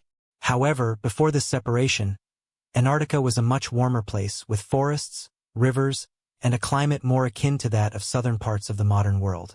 Fossils found in Antarctica, including those of prehistoric plants and animals, indicate that the continent was once home to a rich and vibrant ecosystem capable of supporting diverse forms of life. The idea of an ancient civilization in Antarctica gained traction primarily through alternative theories and speculative writings. Some believe that an advanced civilization could have existed in Antarctica during a period when the continent was still situated closer to the equator, perhaps millions of years ago. This would have allowed for the development of agriculture, architecture, and even complex social structures, similar to those seen in other ancient civilizations. Such a civilization might have left behind monumental structures or advanced technologies that are now buried beneath the ice, waiting to be uncovered by future generations. The idea of a lost civilization in Antarctica is often linked to theories of Atlantis, the legendary island described by Plato in his writings. According to Plato, Atlantis was a powerful and technologically advanced civilization that existed thousands of years before his time, only to be destroyed by a cataclysmic event. Some proponents of the ancient civilization theory suggest that Atlantis could have been located in Antarctica, and that it was abandoned or destroyed when the continent shifted southward and became uninhabitable. These ideas, while speculative and lacking direct evidence, have captured the imagination of many people and fueled debates about the potential for ancient civilizations existing in the farthest reaches of the Earth. Perhaps the most compelling evidence for an ancient civilization in Antarctica comes not from speculative theories, but from some of the remarkable features discovered in the region. In recent years, satellite imagery and radar scans of Antarctica's ice sheets have revealed a series of unusual geological formations that have led some researchers to suggest that they may be the remnants of ancient structures or even pyramidal shapes, similar to those found in Egypt and Central America. These formations, which are visible from the air and appear to be symmetrical, have sparked intense debate among scientists, archaeologists, and conspiracy theorists alike. Some argue that these formations are natural, shaped by the forces of erosion and ice movement over millions of years. Others, however, believe that they could be artificial structures, the remnants of a long-lost civilization. The most famous of these anomalies is a structure known as the Pyramid of Antarctica, which was discovered in 2016 through satellite imagery. The pyramid-shaped formation, located in the Ellsworth Mountains, bears a striking resemblance to the ancient pyramids of Egypt.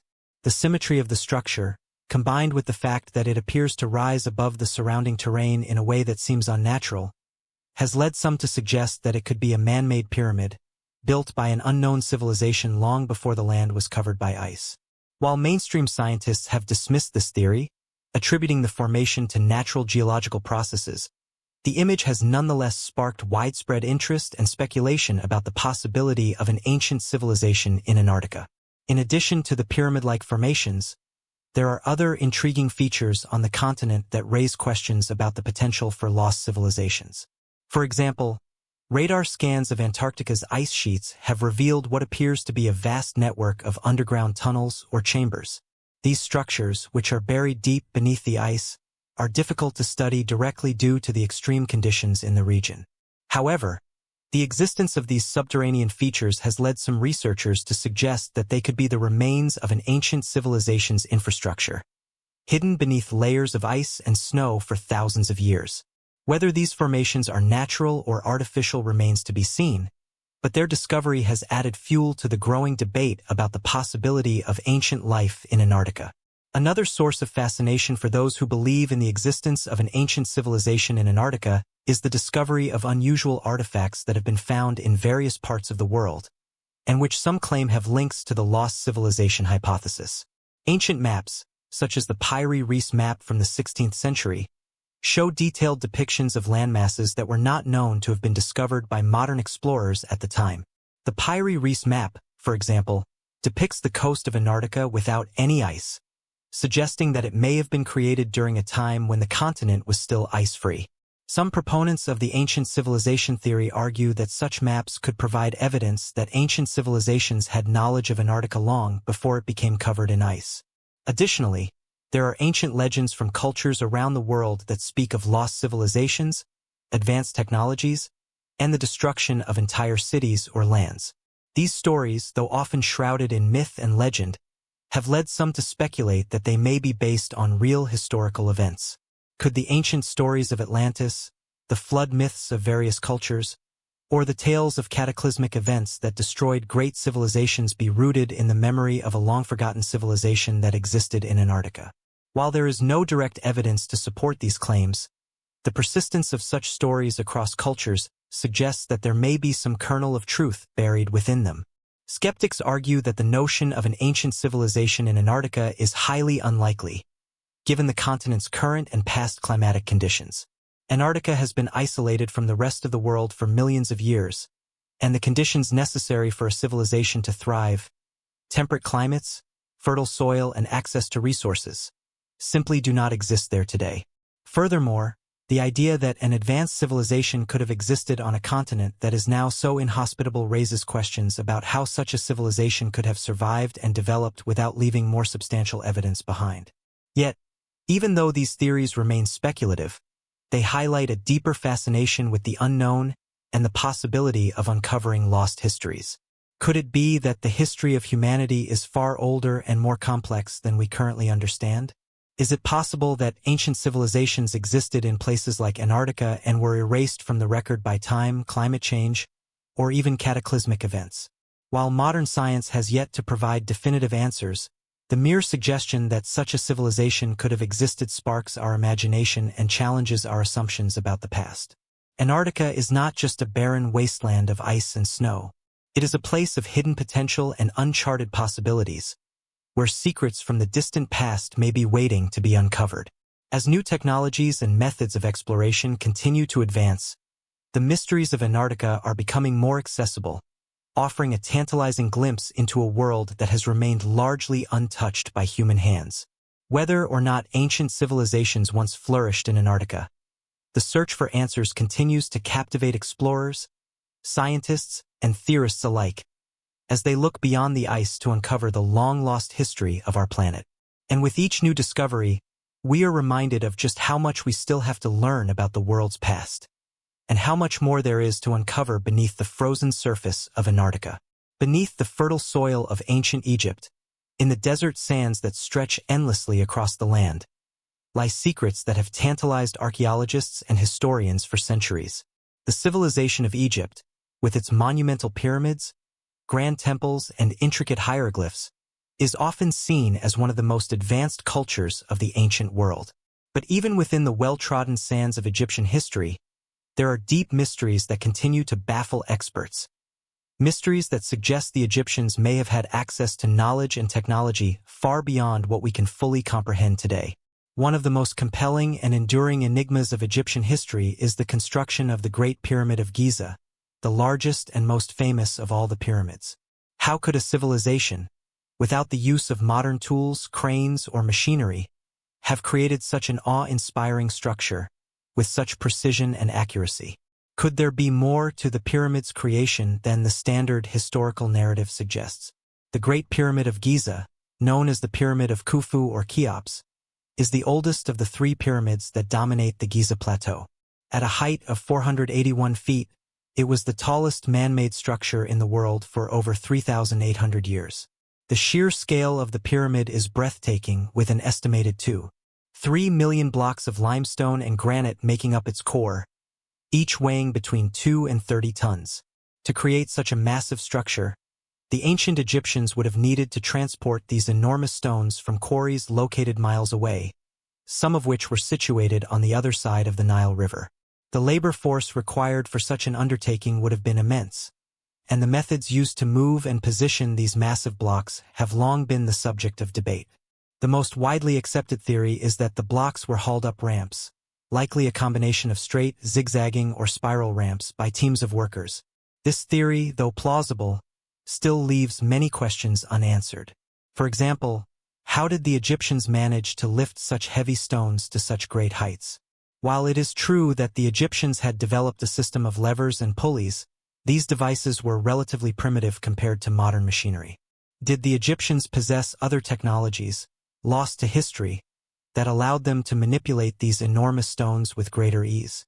Some have even speculated that the ancient Egyptians had access to advanced knowledge of acoustics or levitation, allowing them to move the blocks with sound waves or other mysterious forces. While such theories remain speculative and unproven, they speak to a deep fascination with the possibilities of ancient technologies that may have been far more sophisticated than we can imagine. One of the most intriguing aspects of the Great Pyramid is its precise alignment with the cardinal points of the compass. The pyramid is aligned almost perfectly with true north, with an error of less than 0.1 degrees. This level of accuracy is remarkable, considering the lack of advanced instruments available to the Egyptians at the time. How did they achieve such precision? Some experts believe that the Egyptians used the stars as a reference point, aligning the pyramid with the position of the stars in the night sky. Others suggest that they may have used the sun's position at different times of the day to determine the correct alignment. Regardless of the method used, the precision with which the pyramid is aligned raises questions about the Egyptians' knowledge of astronomy and their ability to harness that knowledge in their architectural endeavors. Beyond the Great Pyramid, the entire Giza Plateau is a testament to the Egyptians' remarkable engineering and construction skills. The pyramids of Khafre and Menkaure, though smaller than the Great Pyramid, are still colossal structures, each with their own set of mysteries. The Sphinx, an iconic figure with the body of a lion and the head of a pharaoh, stands as a sentinel, guarding the pyramids. The Sphinx, like the pyramids, has been the subject of intense scrutiny, with some researchers suggesting that it may be much older than traditionally thought. Some believe that the erosion patterns on the Sphinx's body indicate that it was carved at a time when the climate in Egypt was much wetter, possibly as far back as 10,000 BCE, long before the reign of Pharaoh Khafre, to whom it is traditionally attributed. The idea that the Sphinx could be much older than the pharaohs of the Old Kingdom is supported by geological studies that suggest water erosion on the monument's body, something that would have been impossible during Egypt's dry, desert climate. If these studies are correct, it would suggest that the Sphinx, and by extension the pyramids, may have been built by a civilization far older than previously believed. This opens up the tantalizing possibility that the ancient Egyptians were not the first advanced civilization to inhabit the Nile Valley, but rather the inheritors of a much older tradition of knowledge and architecture. Could the Great Pyramid of Giza be a relic of an earlier, forgotten civilization that left behind no written records? If so, what knowledge and technologies might they have possessed that were passed down to the Egyptians? The question of the pyramid's construction also raises another profound mystery: the pyramid's internal layout. Inside the Great Pyramid, there are a series of chambers and passageways that defy easy explanation. The King's Chamber, the Queen's Chamber, and the Grand Gallery all have unique features that have baffled archaeologists for centuries. One of the most striking aspects of the interior is the precision with which the stones of the chambers are cut. The walls are so smooth and the joints between the stones so tight that even a piece of paper cannot be slid between them. How did the Egyptians achieve such an incredibly fine level of craftsmanship without the aid of modern tools? And why were these chambers constructed in such a complex and seemingly purposeful arrangement? Some theories suggest that the chambers were part of a grand cosmic design, with their arrangement corresponding to certain stars or constellations. Others believe that the pyramid was built as a tomb for the pharaoh Khufu, with the chambers serving as a place to house his body and his treasures in the afterlife. But the more we learn about the pyramid's internal structure, the more questions arise about its true purpose. In recent years, technological advances have allowed researchers to explore the Great Pyramid in ways that were previously impossible. Using techniques such as infrared thermography, ground-penetrating radar, and 3D scanning, scientists have uncovered new features within the pyramid that were previously hidden. In 2017, for example, researchers discovered a previously unknown cavity within the Great Pyramid, which was revealed through the use of muon tomography, a technique that uses cosmic rays to detect hidden spaces inside solid objects. The discovery of this hidden chamber only adds to the mystery surrounding the pyramid's construction. What is its purpose? And why was it hidden away for thousands of years? Despite the many questions that remain about the construction of the Great Pyramid, there is no doubt that it is one of the most impressive architectural feats in human history. The pyramid's sheer scale, its precision, and its alignment with the stars suggest that the ancient Egyptians possessed a deep understanding of mathematics, astronomy, and engineering. They may not have had the advanced technology that we take for granted today, but they had something far more remarkable: a profound connection to the natural world and a knowledge of the forces of the cosmos that allowed them to create structures that continue to awe and inspire us today. The Great Pyramid is not just a monument to the power and ambition of the pharaohs. It is a symbol of human ingenuity and the pursuit of knowledge. It stands as a testament to what is possible when human beings are driven by a desire to understand the world around them and to leave a lasting legacy. And as we continue to study the pyramid and uncover new discoveries, we are reminded that even in the most ancient of structures, there are still mysteries waiting to be solved. Mysteries that challenge our understanding of the past and compel us to look deeper into the history of human civilization. Hidden beneath the depths of the oceans, far below the surface where sunlight fades into a world of darkness, lie ancient ruins that have long evaded the eyes of modern historians. These submerged cities and structures, scattered across the globe, tell stories of civilizations that once flourished but were swallowed by the seas. Among these underwater mysteries, one of the most compelling and controversial is the legendary city of Atlantis. For centuries, Atlantis has captivated the imagination of philosophers, historians, and explorers. According to ancient texts, Atlantis was a vast and powerful civilization, home to advanced technologies, wealth, and wisdom. However, despite the abundance of accounts and theories about this lost city, its existence remains unproven, and its location is a subject of heated debate. Could Atlantis have been more than just a myth, a creation of Plato's imagination, or did it once truly exist in the distant past, a victim of a catastrophic event that erased it from history? The story of Atlantis originates with the Greek philosopher Plato, who described the city in two of his dialogues, Timaeus and Critias, written around 360 BCE. According to Plato, Atlantis was an island located beyond the Pillars of Hercules, which we know today as the Strait of Gibraltar. The island was said to be a paradise, blessed with abundant natural resources, including rich mineral deposits, and was home to an advanced civilization. The Atlanteans, according to Plato, were descendants of the gods, and their society was ruled by powerful kings. At the height of its power, Atlantis was a naval superpower, capable of conquering much of the known world. The Atlanteans were described as skilled engineers, architects, and artists, and their city was said to be an architectural marvel, featuring grand palaces, temples, and a complex network of canals that allowed for easy transportation and communication. The city's most iconic feature was the Temple of Poseidon, dedicated to the god of the sea, which stood at the center of the island. However, despite its wealth and technological prowess, the Atlanteans were said to have become corrupt over time. The once pure society grew greedy, and the rulers became increasingly power-hungry. According to Plato, the gods, displeased with the moral decay of Atlantis, decided to punish the city by sinking it beneath the ocean. The great civilization, which had once been the most powerful on Earth, was lost in a single day and night of cataclysmic floods, leaving only the memory of its grandeur behind. Plato's account of Atlantis has been the subject of intense scrutiny for centuries. Many scholars have dismissed the story as allegory, a philosophical tale meant to illustrate the dangers of hubris and the decline of civilization. Others have taken Plato's words literally and searched for evidence of Atlantis's existence, both in the ancient texts and in the geography of the Mediterranean and beyond. Over the years, a multitude of theories has been proposed, suggesting that Atlantis was located in various places around the world, from the Mediterranean to the Caribbean and even Antarctica. But despite centuries of exploration and research, no conclusive evidence has ever been found to confirm the existence of this mythical city. The quest to locate Atlantis has led explorers to some of the most remote and mysterious parts of the world.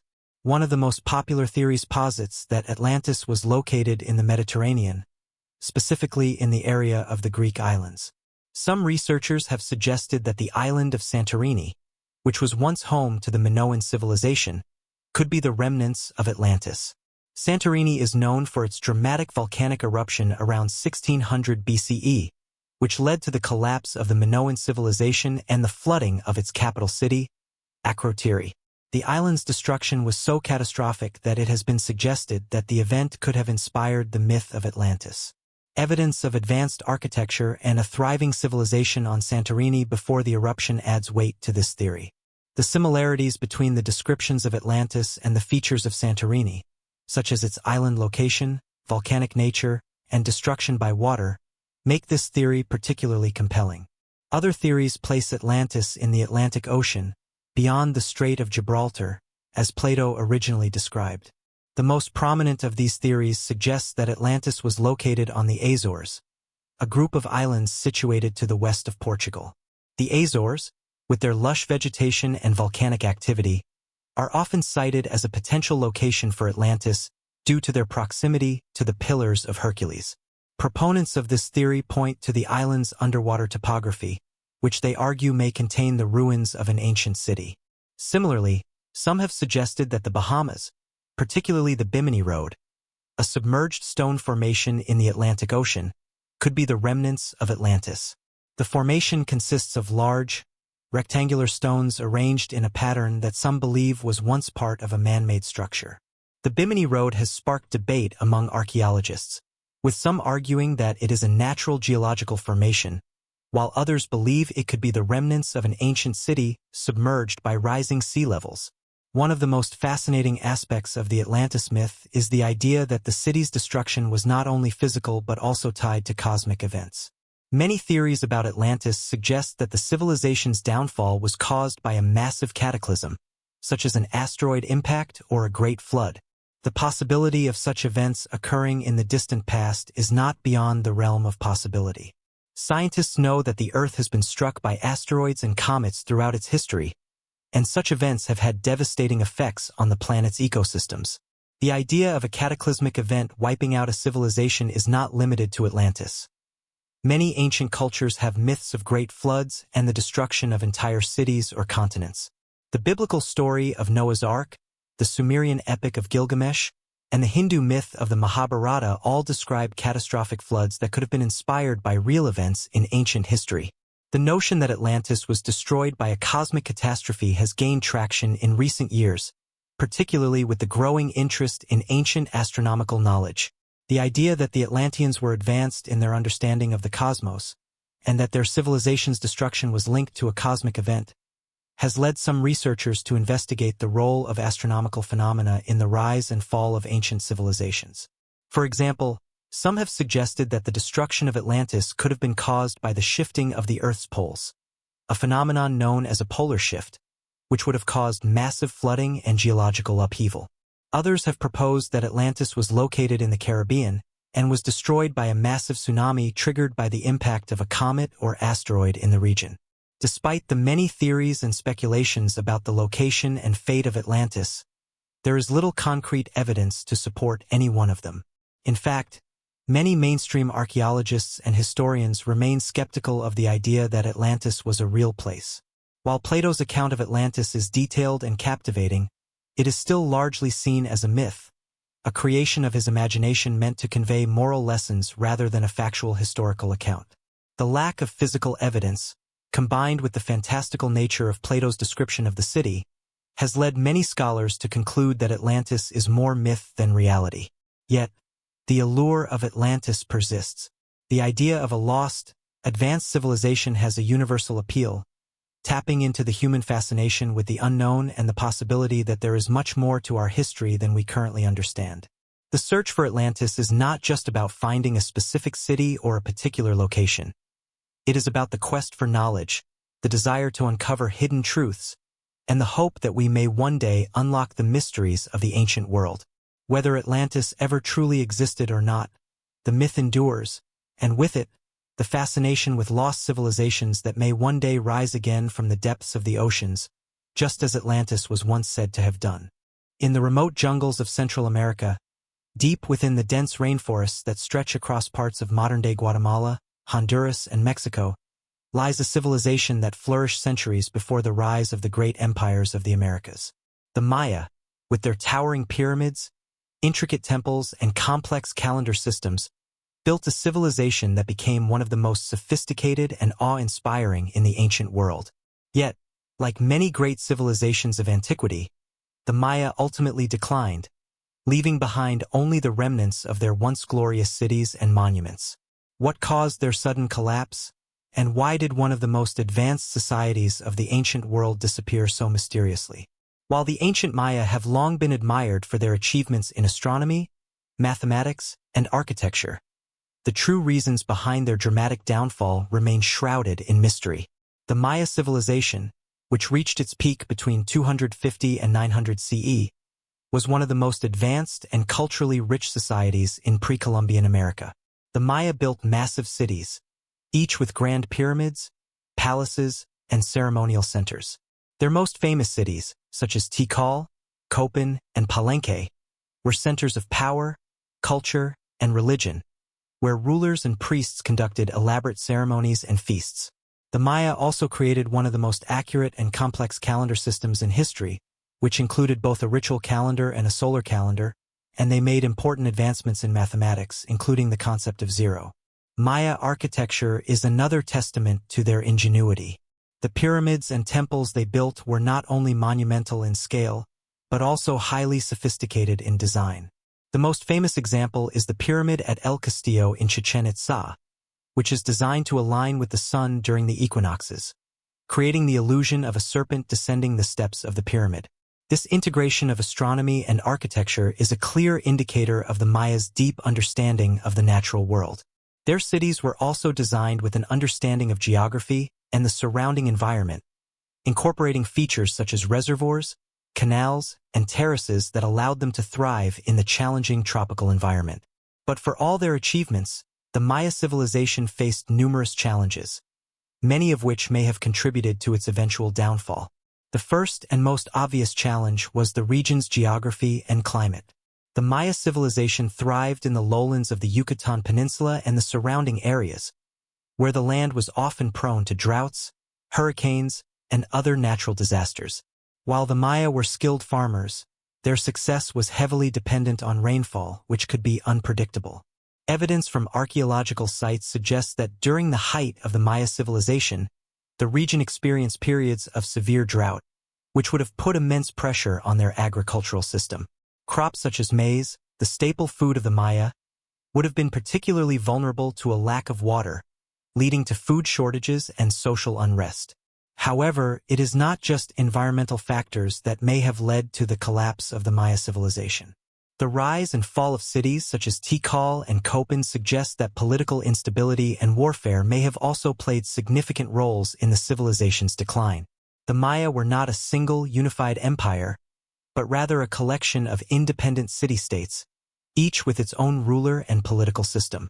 These city-states often engaged in rivalries and wars, with one city-state attempting to gain dominance over another. The frequent conflicts between these cities could have led to the destabilization of the Maya political system, draining resources and creating divisions within society. Another factor contributing to the collapse of the Maya civilization may have been social upheaval. The Maya society was highly stratified, with a ruling elite that controlled the resources of the state and a large population of commoners who worked the land and supported the elite. The relationship between the rulers and the common people was one of patronage and obligation, and as the Maya cities faced increasingly difficult conditions, such as droughts and famine, tensions between the elite and the commoners may have escalated. Archaeological evidence from some Maya cities indicates signs of social unrest, with evidence of violent conflict, such as mass graves and burned buildings. This suggests that the collapse of the civilization was not simply the result of environmental factors, but also the result of internal strife and discontent. The decline of the Maya civilization is also tied to the disappearance of many of their major cities. Around the end of the 8th century and into the 9th century, several large Maya cities, including Tikal, Copan, and Palenque, were abandoned.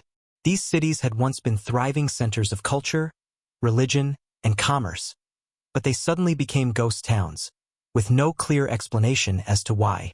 Some archaeologists believe that the collapse of these cities was due to a combination of factors, including environmental degradation, warfare, and political instability. Others suggest that the collapse was part of a larger societal shift, with the Maya gradually abandoning their urban centers in favor of more rural, less centralized communities. While the collapse of the Maya lowlands is well documented, the civilization did not disappear entirely. Some Maya cities, such as Chichen Itza, continued to thrive long after the fall of the major lowland centers. Chichen Itza, in particular, became one of the most important cities in the northern Maya region, with its own unique architectural style and a continued focus on astronomy and religion. The city remained a center of power and culture until the arrival of the Spanish in the 16th century. It was not until the Spanish conquest that the Maya civilization as a whole was effectively brought to an end. The Maya did not simply vanish from history, however. Today, the descendants of the ancient Maya still live in the region, maintaining their language, traditions, and cultural practices. While the civilization may have experienced a decline, its legacy continues to influence the cultures of modern-day Central America. The Maya contributed greatly to the fields of mathematics, astronomy, and architecture, and their cultural and scientific achievements remain an enduring part of human history. Despite their fall, the Maya left behind a wealth of knowledge that continues to be studied and admired. In recent years, advances in technology have shed new light on the mysteries of the Maya collapse. Satellite imagery, ground-penetrating radar, and other non-invasive techniques have allowed archaeologists to uncover hidden Maya cities and structures buried beneath the jungle canopy. These discoveries are helping to paint a more complete picture of the Maya civilization and the causes of its decline. Some researchers now believe that the collapse of the Maya civilization may have been a gradual process, with cities gradually abandoned as the people migrated to new areas in search of resources and stability. The true story of the Maya collapse may be far more complex than once thought, with multiple factors contributing to the downfall of this once great civilization. The Maya collapse remains one of the great mysteries of history, a puzzle that continues to fascinate researchers and lay people alike. While many aspects of their society remain shrouded in uncertainty, the Maya civilization's achievements in science, art, and architecture continue to inspire awe. From their precise astronomical observations to their intricate stonework, the Maya left a legacy that endures long after their cities were abandoned. The collapse of the Maya civilization may have been a tragedy, but it was not the end of the Maya story. The civilization's descendants continue to live on in the region, preserving the rich cultural heritage that has survived for millennia. And as new discoveries are made, the mysteries of the Maya's rise and fall may one day be unraveled, shedding light on one of the most complex and sophisticated societies the world has ever known. In the arid deserts of southern Peru, nestled high in the Andes Mountains, lies one of the most perplexing and mysterious archaeological sites ever discovered. This is the Nazca Desert, home to the Nazca Lines. Vast, intricate patterns etched into the desert floor that stretch for miles, visible only from the sky. These enigmatic geoglyphs have baffled researchers for centuries, leaving many to wonder, what purpose did they serve, and how were they created by a civilization long before the advent of modern technologies? The true meaning of the Nazca Lines has remained a mystery since their discovery, sparking a variety of theories, ranging from religious rituals to astronomical calendars. Yet, no single explanation has ever been universally accepted, and the mystery only deepens with every new discovery. The Nazca Lines are a series of large-scale geoglyphs that were created by the Nazca culture, which flourished between 500 BCE and 500 CE. These lines are not just simple drawings. They are a complex and intricate series of geometric shapes, animals, and humanoid figures, some of which stretch over 1,000 feet in length. The figures are so vast that they can only be fully appreciated from an aerial view, an impossible feat for the people who created them, as flight was not available at the time. This fact alone has led many to question how the Nazca people were able to conceive and execute such large-scale designs with such precision. The Nazca Lines include hundreds of individual figures, the most famous of which are the drawings of animals such as the spider, the monkey, and the hummingbird. Each figure is painstakingly drawn, with long lines and shallow trenches that create a subtle contrast between the surrounding desert sand and the lines themselves. Some figures are simple and geometric, like the trapezoids and spirals that mark the desert floor, while others are incredibly detailed, resembling the outlines of creatures that seem almost to leap off the earth. The sheer scale of these lines is truly astonishing. Some of the animals, such as the hummingbird, span hundreds of feet in length, with their outstretched wings and intricate features still clearly visible from above. One of the most striking features of the Nazca Lines is their incredible precision. The Nazca people, with their limited technology, managed to create designs that would have required a high degree of planning and coordination. It is believed that the lines were created by removing the top layer of reddish-brown stones that cover the desert floor, revealing the lighter-colored soil underneath. The lines and figures were then drawn by carefully arranging these stones into precise patterns. To maintain such accuracy across vast distances is no small feat, and some researchers believe that the Nazca people may have had advanced knowledge of geometry and mathematics to achieve such precision. Despite the complexity and scale of the Nazca Lines, the purpose behind them has been the subject of endless debate. Early theories suggested that the lines were simply decorative or symbolic, created as an expression of artistic creativity. However, as archaeologists began to explore the site more thoroughly, new theories emerged, each attempting to unravel the mystery of why these lines were created and what they meant to the people who constructed them. One of the most widely accepted theories is that the Nazca lines had a religious or ceremonial purpose. The Nazca people were deeply religious, with their beliefs centered around the worship of deities associated with fertility, agriculture, and the forces of nature. It is believed that the lines were part of elaborate rituals designed to honor these gods and ensure their favor.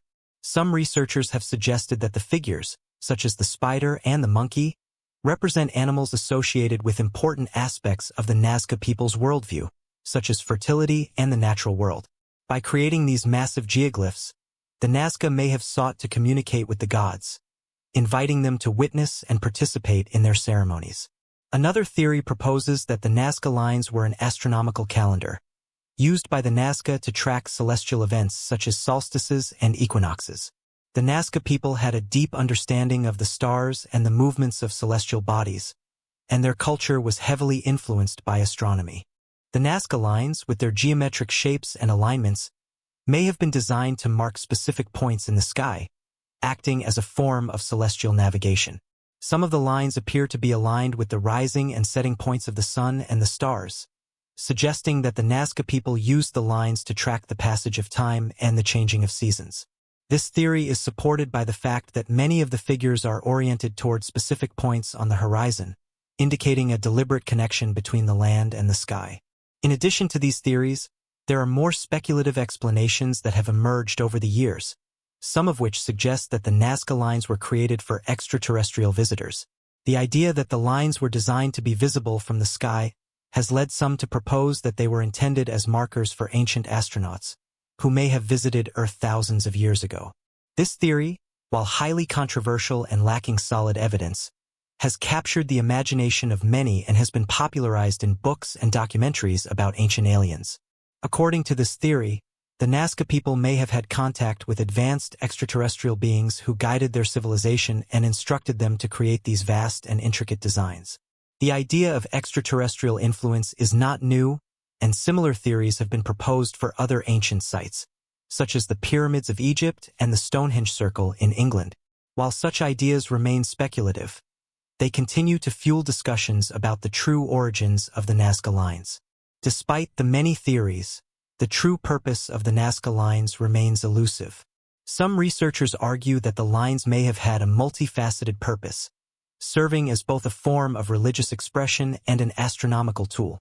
Others suggest that they may have been created for a practical purpose, such as marking paths for travelers or guiding water sources in the desert. Given the limited understanding of the Nazca civilization and the absence of written records, it is difficult to definitively determine the intent behind the lines. What is clear, however, is that the creation of the Nazca lines represents an extraordinary feat of human ingenuity and artistic expression.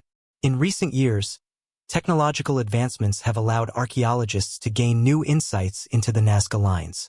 Satellite imagery, drones, and ground-penetrating radar have revealed previously unknown figures and patterns, some of which were invisible from the ground. These new discoveries suggest that the Nazca lines may be even more extensive than previously thought, stretching across a much larger area of the desert. As these new geoglyphs are uncovered, researchers are able to refine their understanding of the purpose and meaning behind the lines, though many mysteries remain. Perhaps the most profound mystery of all is the question of why the Nazca civilization eventually disappeared. Despite their remarkable achievements, the Nazca people, like many other ancient civilizations, ultimately faded into history.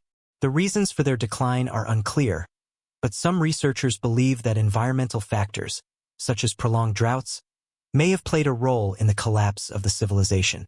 The Nazca lines themselves may have been abandoned and forgotten over time, as the once thriving civilization succumbed to the pressures of resource depletion, warfare, or societal upheaval. Yet, despite the loss of the Nazca culture, the lines remain as a testament to their remarkable abilities and their deep connection to the world around them. Today, the Nazca lines continue to captivate the world's imagination. They are a UNESCO World Heritage Site, drawing tourists and researchers from across the globe who come to witness these enigmatic designs. The lines serve as a reminder of the mysteries that lie hidden in the world's ancient past, mysteries that, despite our best efforts, may never be fully understood. They are a symbol of the ingenuity and creativity of the ancient peoples who, without the benefit of modern technology, were able to create something that continues to inspire awe and wonder today. And as new discoveries continue to be made, it is clear that the Nazca Lines will remain one of the greatest unsolved mysteries of the ancient world, a puzzle that continues to challenge our understanding of history, art, and the human spirit.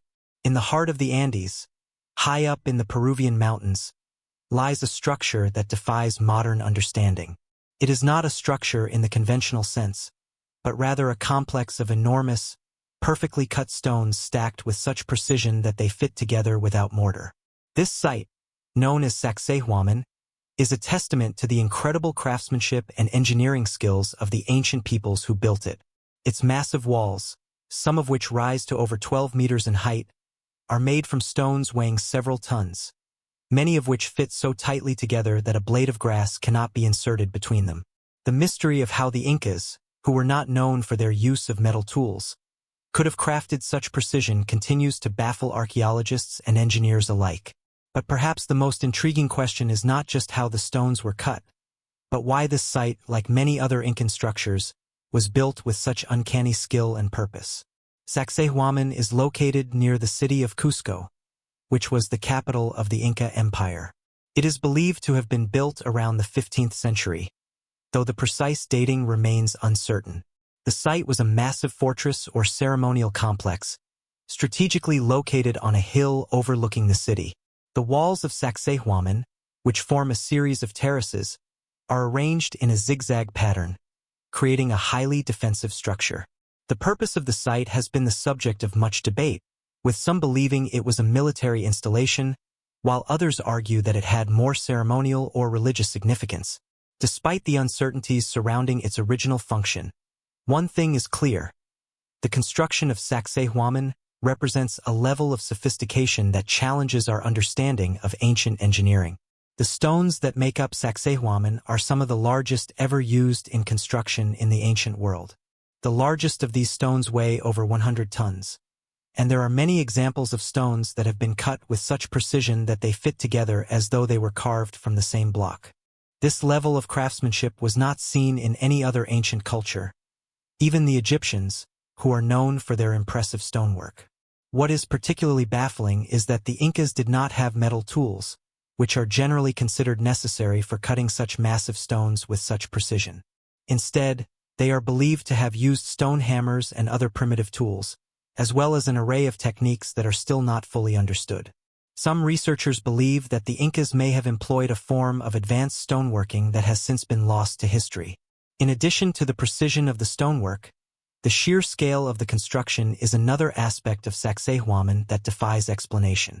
The walls are built with stones that are not only massive but also perfectly shaped to fit together without the use of mortar.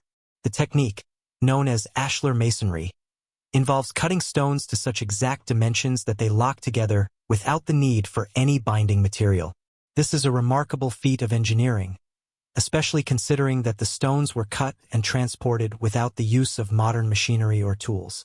It is still unclear how the Incas were able to move such massive stones over long distances and lift them to great heights. Some researchers have suggested that the stones may have been transported using a system of ramps or sledges, while others have proposed that the Incas may have used a technique of rolling the stones over logs or other materials. However, no definitive explanation has been found, and the mystery of how these stones were moved remains unsolved. Adding to the mystery is the fact that the construction of Sacsayhuaman is thought to have occurred in several phases, spanning a period of several decades. Some of the stones at the site are older than others, and there are indications that the site was expanded and modified over time. This suggests that the Incas were continually refining their construction techniques, and that they may have been learning from each phase of the project. The complexity of the site's construction, coupled with the fact that it was built over such a long period of time, raises questions about the resources and manpower required to complete the project. It is believed that thousands of workers would have been involved in the construction of Sacsayhuaman, and the logistical challenges of managing such a large workforce are staggering. Despite the impressive engineering feats demonstrated at Sacsayhuaman, the site's ultimate purpose remains a matter of speculation. While many archaeologists believe it was a fortress or military stronghold, there are others who suggest that it may have been a ceremonial center. The Incas were deeply religious people, and many of their most important structures, including Machu Picchu, were built with spiritual and astronomical significance in mind.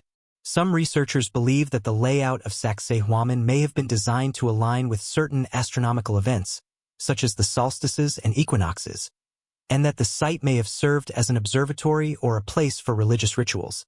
The presence of large plazas and open areas at the site further supports the theory that it had a ceremonial function. Some even argue that the site was designed to mimic the shape of an animal, possibly a puma, which was a symbol of power and strength in Inca culture. The alignment of the walls and terraces may have been meant to evoke the shape of the animal, further enhancing the site's spiritual and symbolic significance. The mystery surrounding Sacsayhuaman is part of a larger puzzle about the Inca civilization as a whole. The Incas, despite being one of the most powerful and advanced civilizations in the Americas, left behind very few written records. Much of what we know about them comes from the accounts of Spanish conquistadors and missionaries, who arrived in the Andes in the 16th century. These accounts, while invaluable, are often biased and incomplete, and they offer only a partial view of Inca society. What we do know is that the Incas were extraordinary engineers, capable of creating vast networks of roads, bridges, and irrigation systems, as well as monumental structures like Sacsayhuaman and Machu Picchu. They were also skilled in agriculture, using advanced techniques such as terrace farming and irrigation to cultivate crops in the challenging mountain environment. Despite the grandeur of their achievements, the Incas were ultimately defeated by the Spanish conquistadors, who arrived in the Andes in the 1530s. The fall of the Inca Empire was swift and brutal, and many of their cities and structures were abandoned or destroyed. However, the legacy of the Incas lives on in the ruins that still dot the Andean landscape. Sacsayhuaman is one of the most impressive examples of Inca architecture, and it continues to draw visitors from around the world who come to marvel at its scale and precision. But while the ruins are a testament to the ingenuity and skill of the Inca builders, they also serve as a reminder of the many unanswered questions about the civilization's rise and fall. The mystery of Sacsayhuaman is not just about the site itself, but also about the broader questions it raises about ancient technology, engineering, and the lost knowledge of the past. How were the Incas able to create such monumental structures without the benefit of modern tools? What other advanced techniques might they have used that have been lost over time? And perhaps most importantly, what can we learn from the Inca civilization that might shed light on the broader history of human achievement and ingenuity? The answers to these questions remain elusive, but as long as sites like Sacsayhuaman continue to capture our imagination, the mystery will persist, inviting us to explore the depths of the ancient world and the possibilities of what might have been.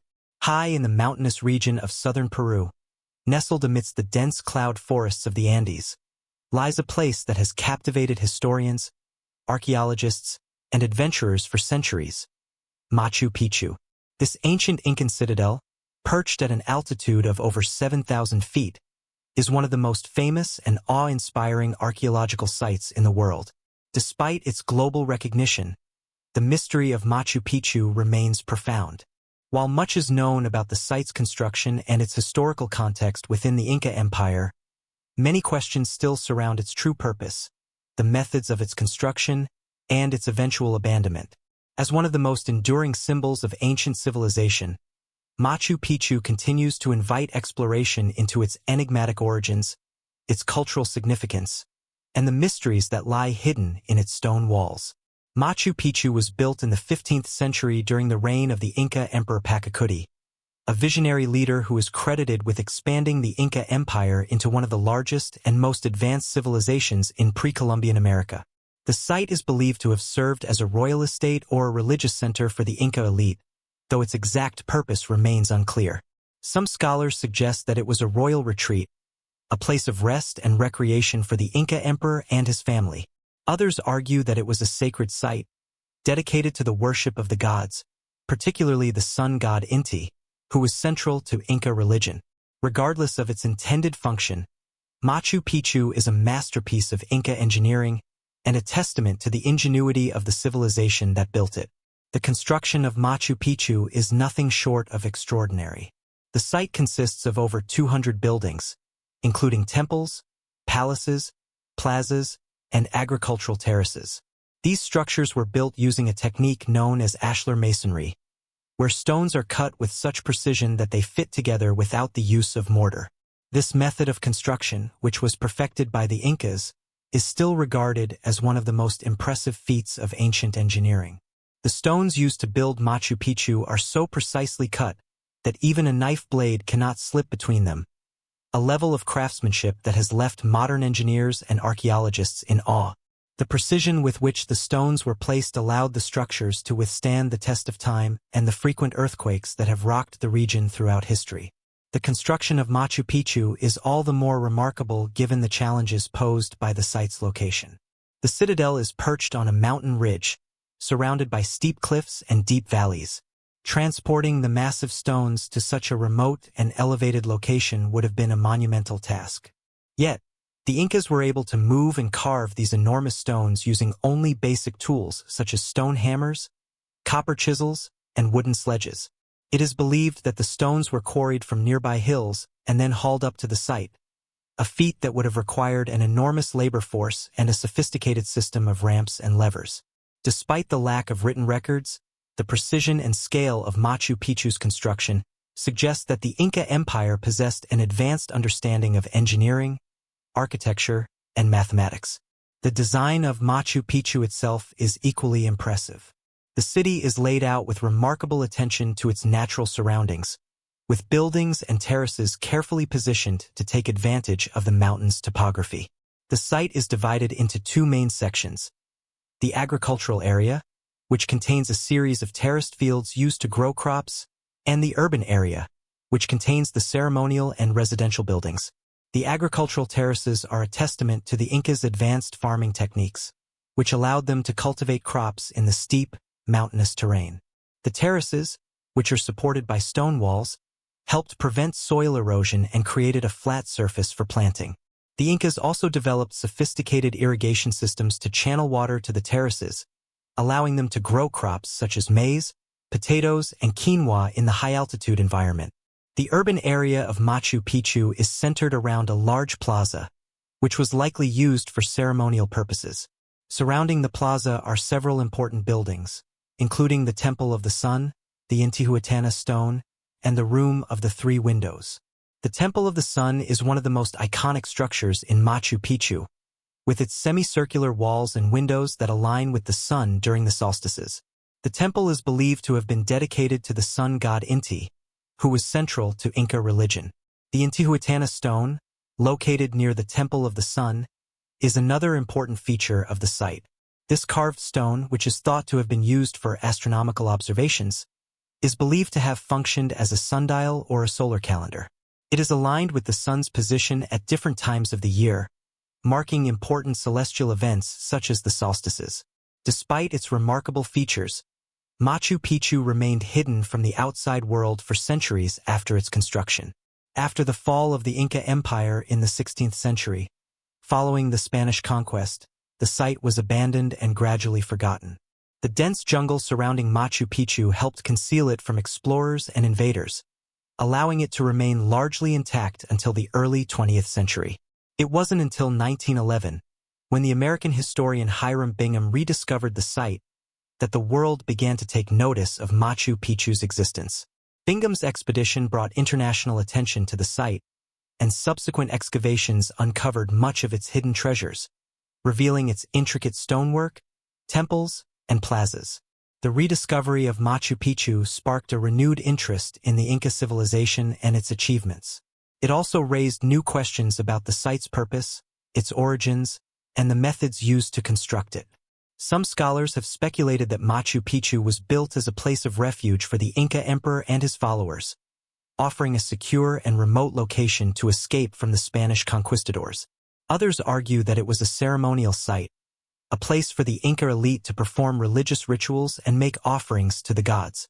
There are even those who suggest that Machu Picchu may have been an astronomical observatory, where the movements of the stars and planets were tracked and recorded.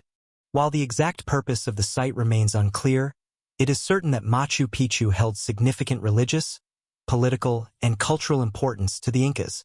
In addition to its enigmatic history, Machu Picchu is also a symbol of the enduring legacy of the Inca civilization.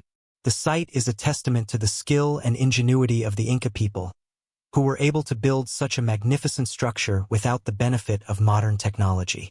It also serves as a reminder of the cultural richness and sophistication of the Andean civilizations, which existed long before the arrival of Europeans in the Americas.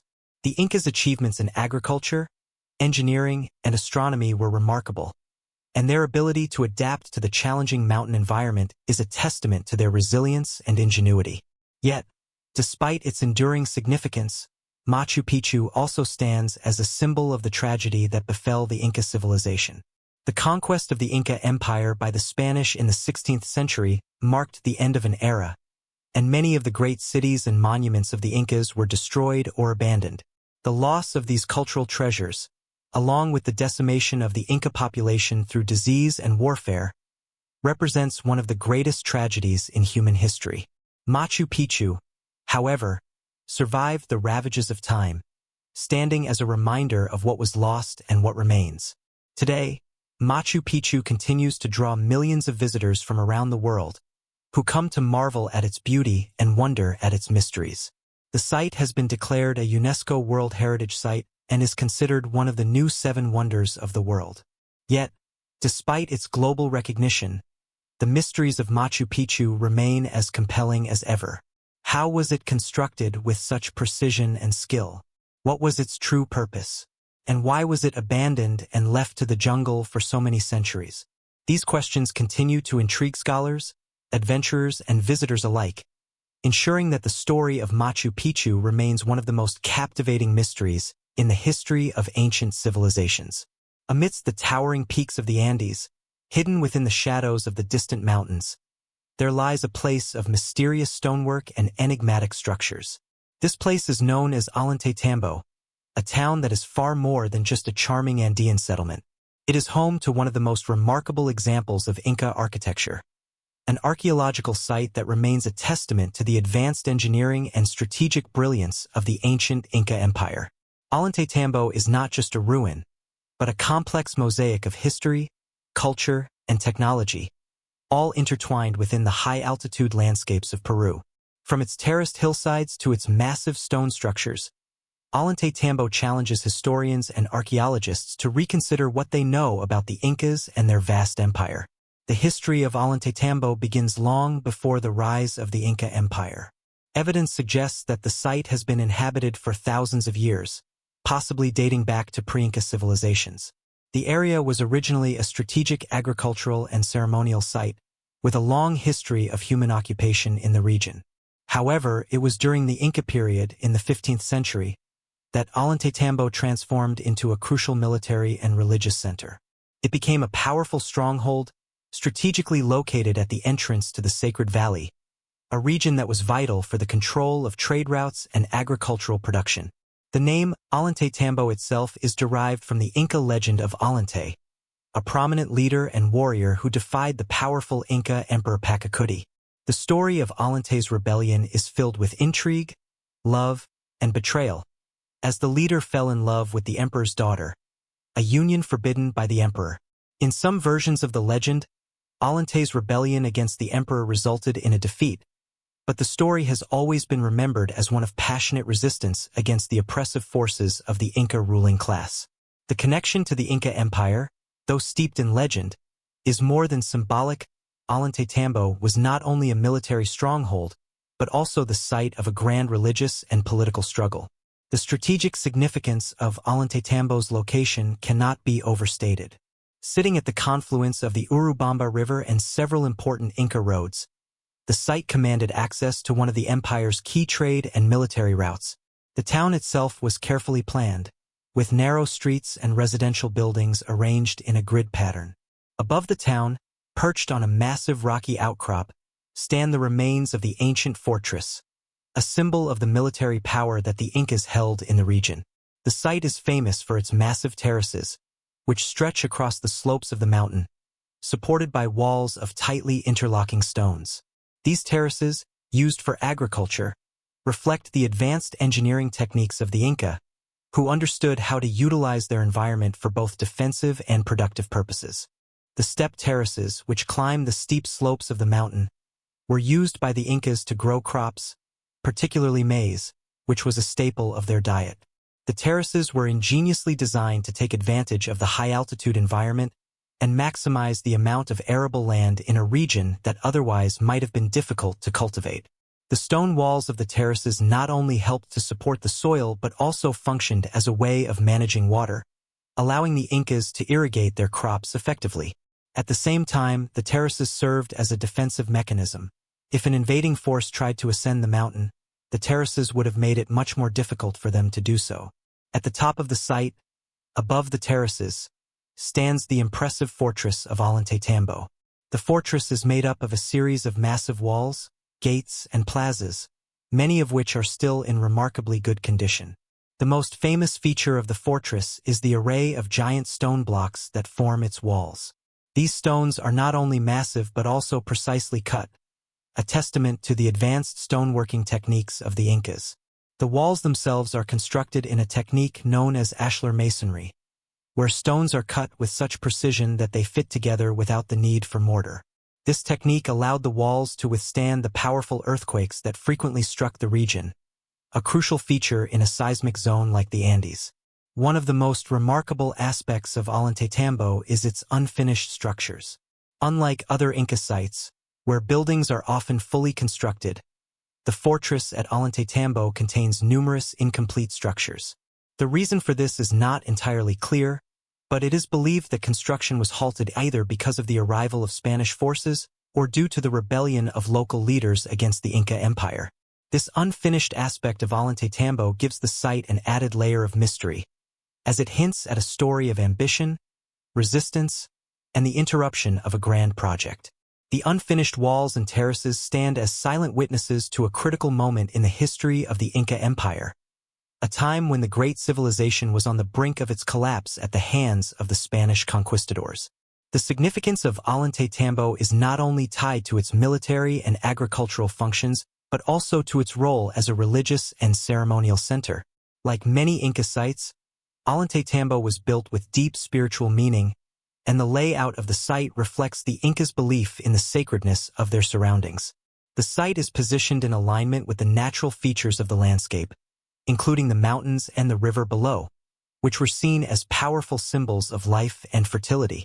Some researchers have speculated that the fortress and its surrounding structures were designed to align with celestial events, such as the solstices, and that Ollantaytambo may have served as an astronomical observatory or ceremonial center. The central plaza of Ollantaytambo, located near the base of the fortress, is one of the most important areas of the site. It is believed that the plaza was used for public gatherings, rituals, and ceremonies. The open space in the plaza would have provided a place for the people of Ollantaytambo to come together for communal events, reinforcing the sense of unity and solidarity that was crucial to the functioning of the Inca Empire. The plaza also provided a strategic location for overseeing the agricultural terraces and the surrounding valley, underscoring the interconnection between politics, religion, and agriculture in Inca society. Despite the impressive nature of Ollantaytambo and the mysteries it holds, the site is often overshadowed by its more famous neighbors, such as Machu Picchu. Yet, Ollantaytambo is just as significant, if not more so, for what it represents about the Inca civilization. It is a site that reveals much about the Inca way of life, their advanced engineering, their spiritual beliefs, and their military strategies. Ollantaytambo provides a window into a society that was both incredibly advanced and, at the same time, deeply interconnected with the natural world around it. Today, Ollantaytambo stands as a UNESCO World Heritage Site, drawing visitors from all over the world who come to witness its beauty and mystery. Yet, for all its grandeur, the site continues to hide secrets. The reasons for its construction, the nature of its unfinished structures, and the role it played in the larger context of Inca history remain subjects of intense study and debate. As new research continues to emerge, Ollantaytambo will undoubtedly remain one of the most intriguing and awe-inspiring relics of the Inca Empire, offering new clues about the ancient civilization that once ruled the Andes. Whether as a military stronghold, a ceremonial center, or a reflection of Inca ingenuity, Ollantaytambo is a site that holds as many questions as it does answers, ensuring that its mystery will endure for generations to come.